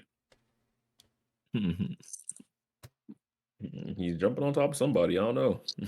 Oh, That's what he does. He jumps on his hind legs and he wants to get picked up during storms. But since he's not that big, but he's like a bit heavy to where like only me and like my dad can kind of really pick him up. My sister tried once, but yeah, he didn't like that. So ever since then, we don't really pick him Huh. up. We only do so during storms now, though, because the only time he'll allow it. Scooby Doo. He actually is sometimes. Really? Like, Welcome to our lovely room.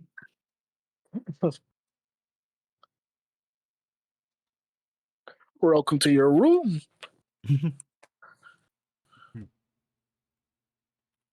Ruh-roh. Roar. I'm still trying to decide what second character should go. I'm kind of weird enough. I'm kind of leaning towards Chris's adopted sister. They don't really. They don't really. I mean, they have their moments in the story, but like you know.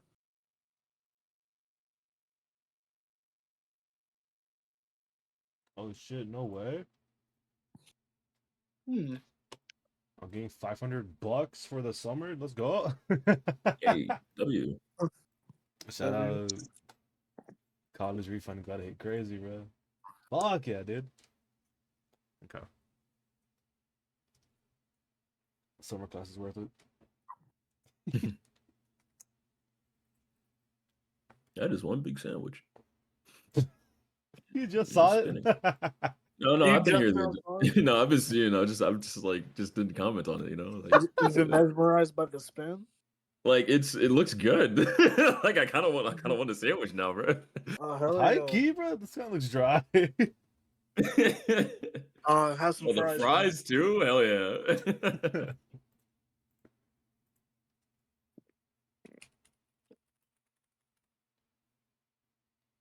Here, but you gotta have a drink with it. Oh my god. These are the You have the spoilers. spinning. You have the spinning Dr Pepper. Bruh. Wow, Nah, I can't wait for someone to join a Discord and be like, "Oh, like the Celeste story is pretty good. I want to see what the spoilers are about," and they just see freaking food in the beginning. Right. Damn. That turkey looked good as hell. Wait a minute.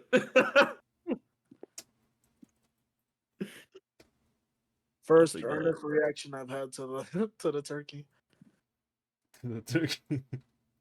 Oh, bro, why that we got outlines on it? I kind of don't want it. It's the You're not, bold. not trying to eat your digitized sandwich, bro. What am I, plankton? No, I'm good.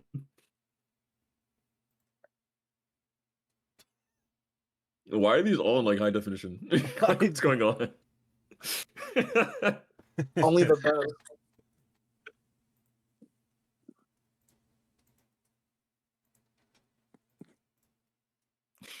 Wait, what the hell's on top of that, bro? What the fuck? That's mozzarella. Ooh. Mozzarella. Let's see. Exclamation point socials. Exclamation point Discord.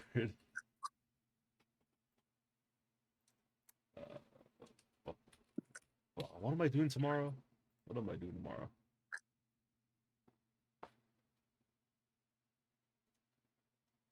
You mean in 9 minutes? Fuck no. Wait. Are you behind me or ahead of me, Crank? You said 7 CST for us to join. That's 8. That's 8 for me. Is it So I think 11 you're for ahead of you? me. It's 7:51. Yeah. It's 10 for me. Dang. I guess you mean an hour and 9 minutes for you. It is in fact 10:51. Yeah, I I was about to am say in where the sarcasm's future. from, but I don't want dogs. Yeah, I'm a real. I'm a real. It is a small state. Please don't dox me. Don't do it. Don't No. do it, man. Cause where Those niggas were we? actually find me. We were in Oh Discord. god. We were in the homie Discord a few days ago. And, like I mentioned where you're from. Cause Oh that's just brother. because when you did like a video for Nicole, like you said where you were from. I just remember Yeah. that for some reason. I just like Now Craig can find me. Oh god. I can say I have safely moved from that address, but I am still in that state you're in the though. States So still, yeah. yeah. Yeah.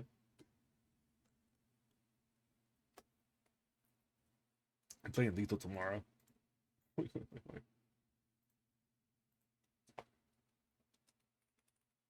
I'm unfortunately stuck at work tomorrow. Aw. I unfortunately cannot stream tomorrow because due to my job needing me to have my job's computer hooked up here, I need to use Ethernet cable for it, and I cannot stream without my Ethernet cable.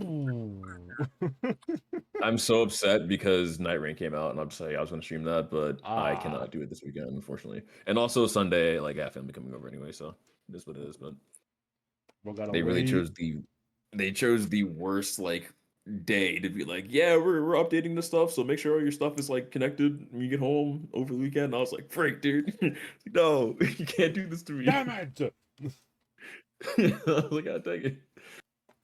Bro's email, and I was like, wait, like, does this say what time it starts and ends? And obviously it didn't, so I was just sitting there upset because I'm like, well, now I have to plug it in the entire time. Couldn't give me a start and end time. Unfortunately not. Yeah, I'm gonna read out. I'm gonna read Wolf. Cool.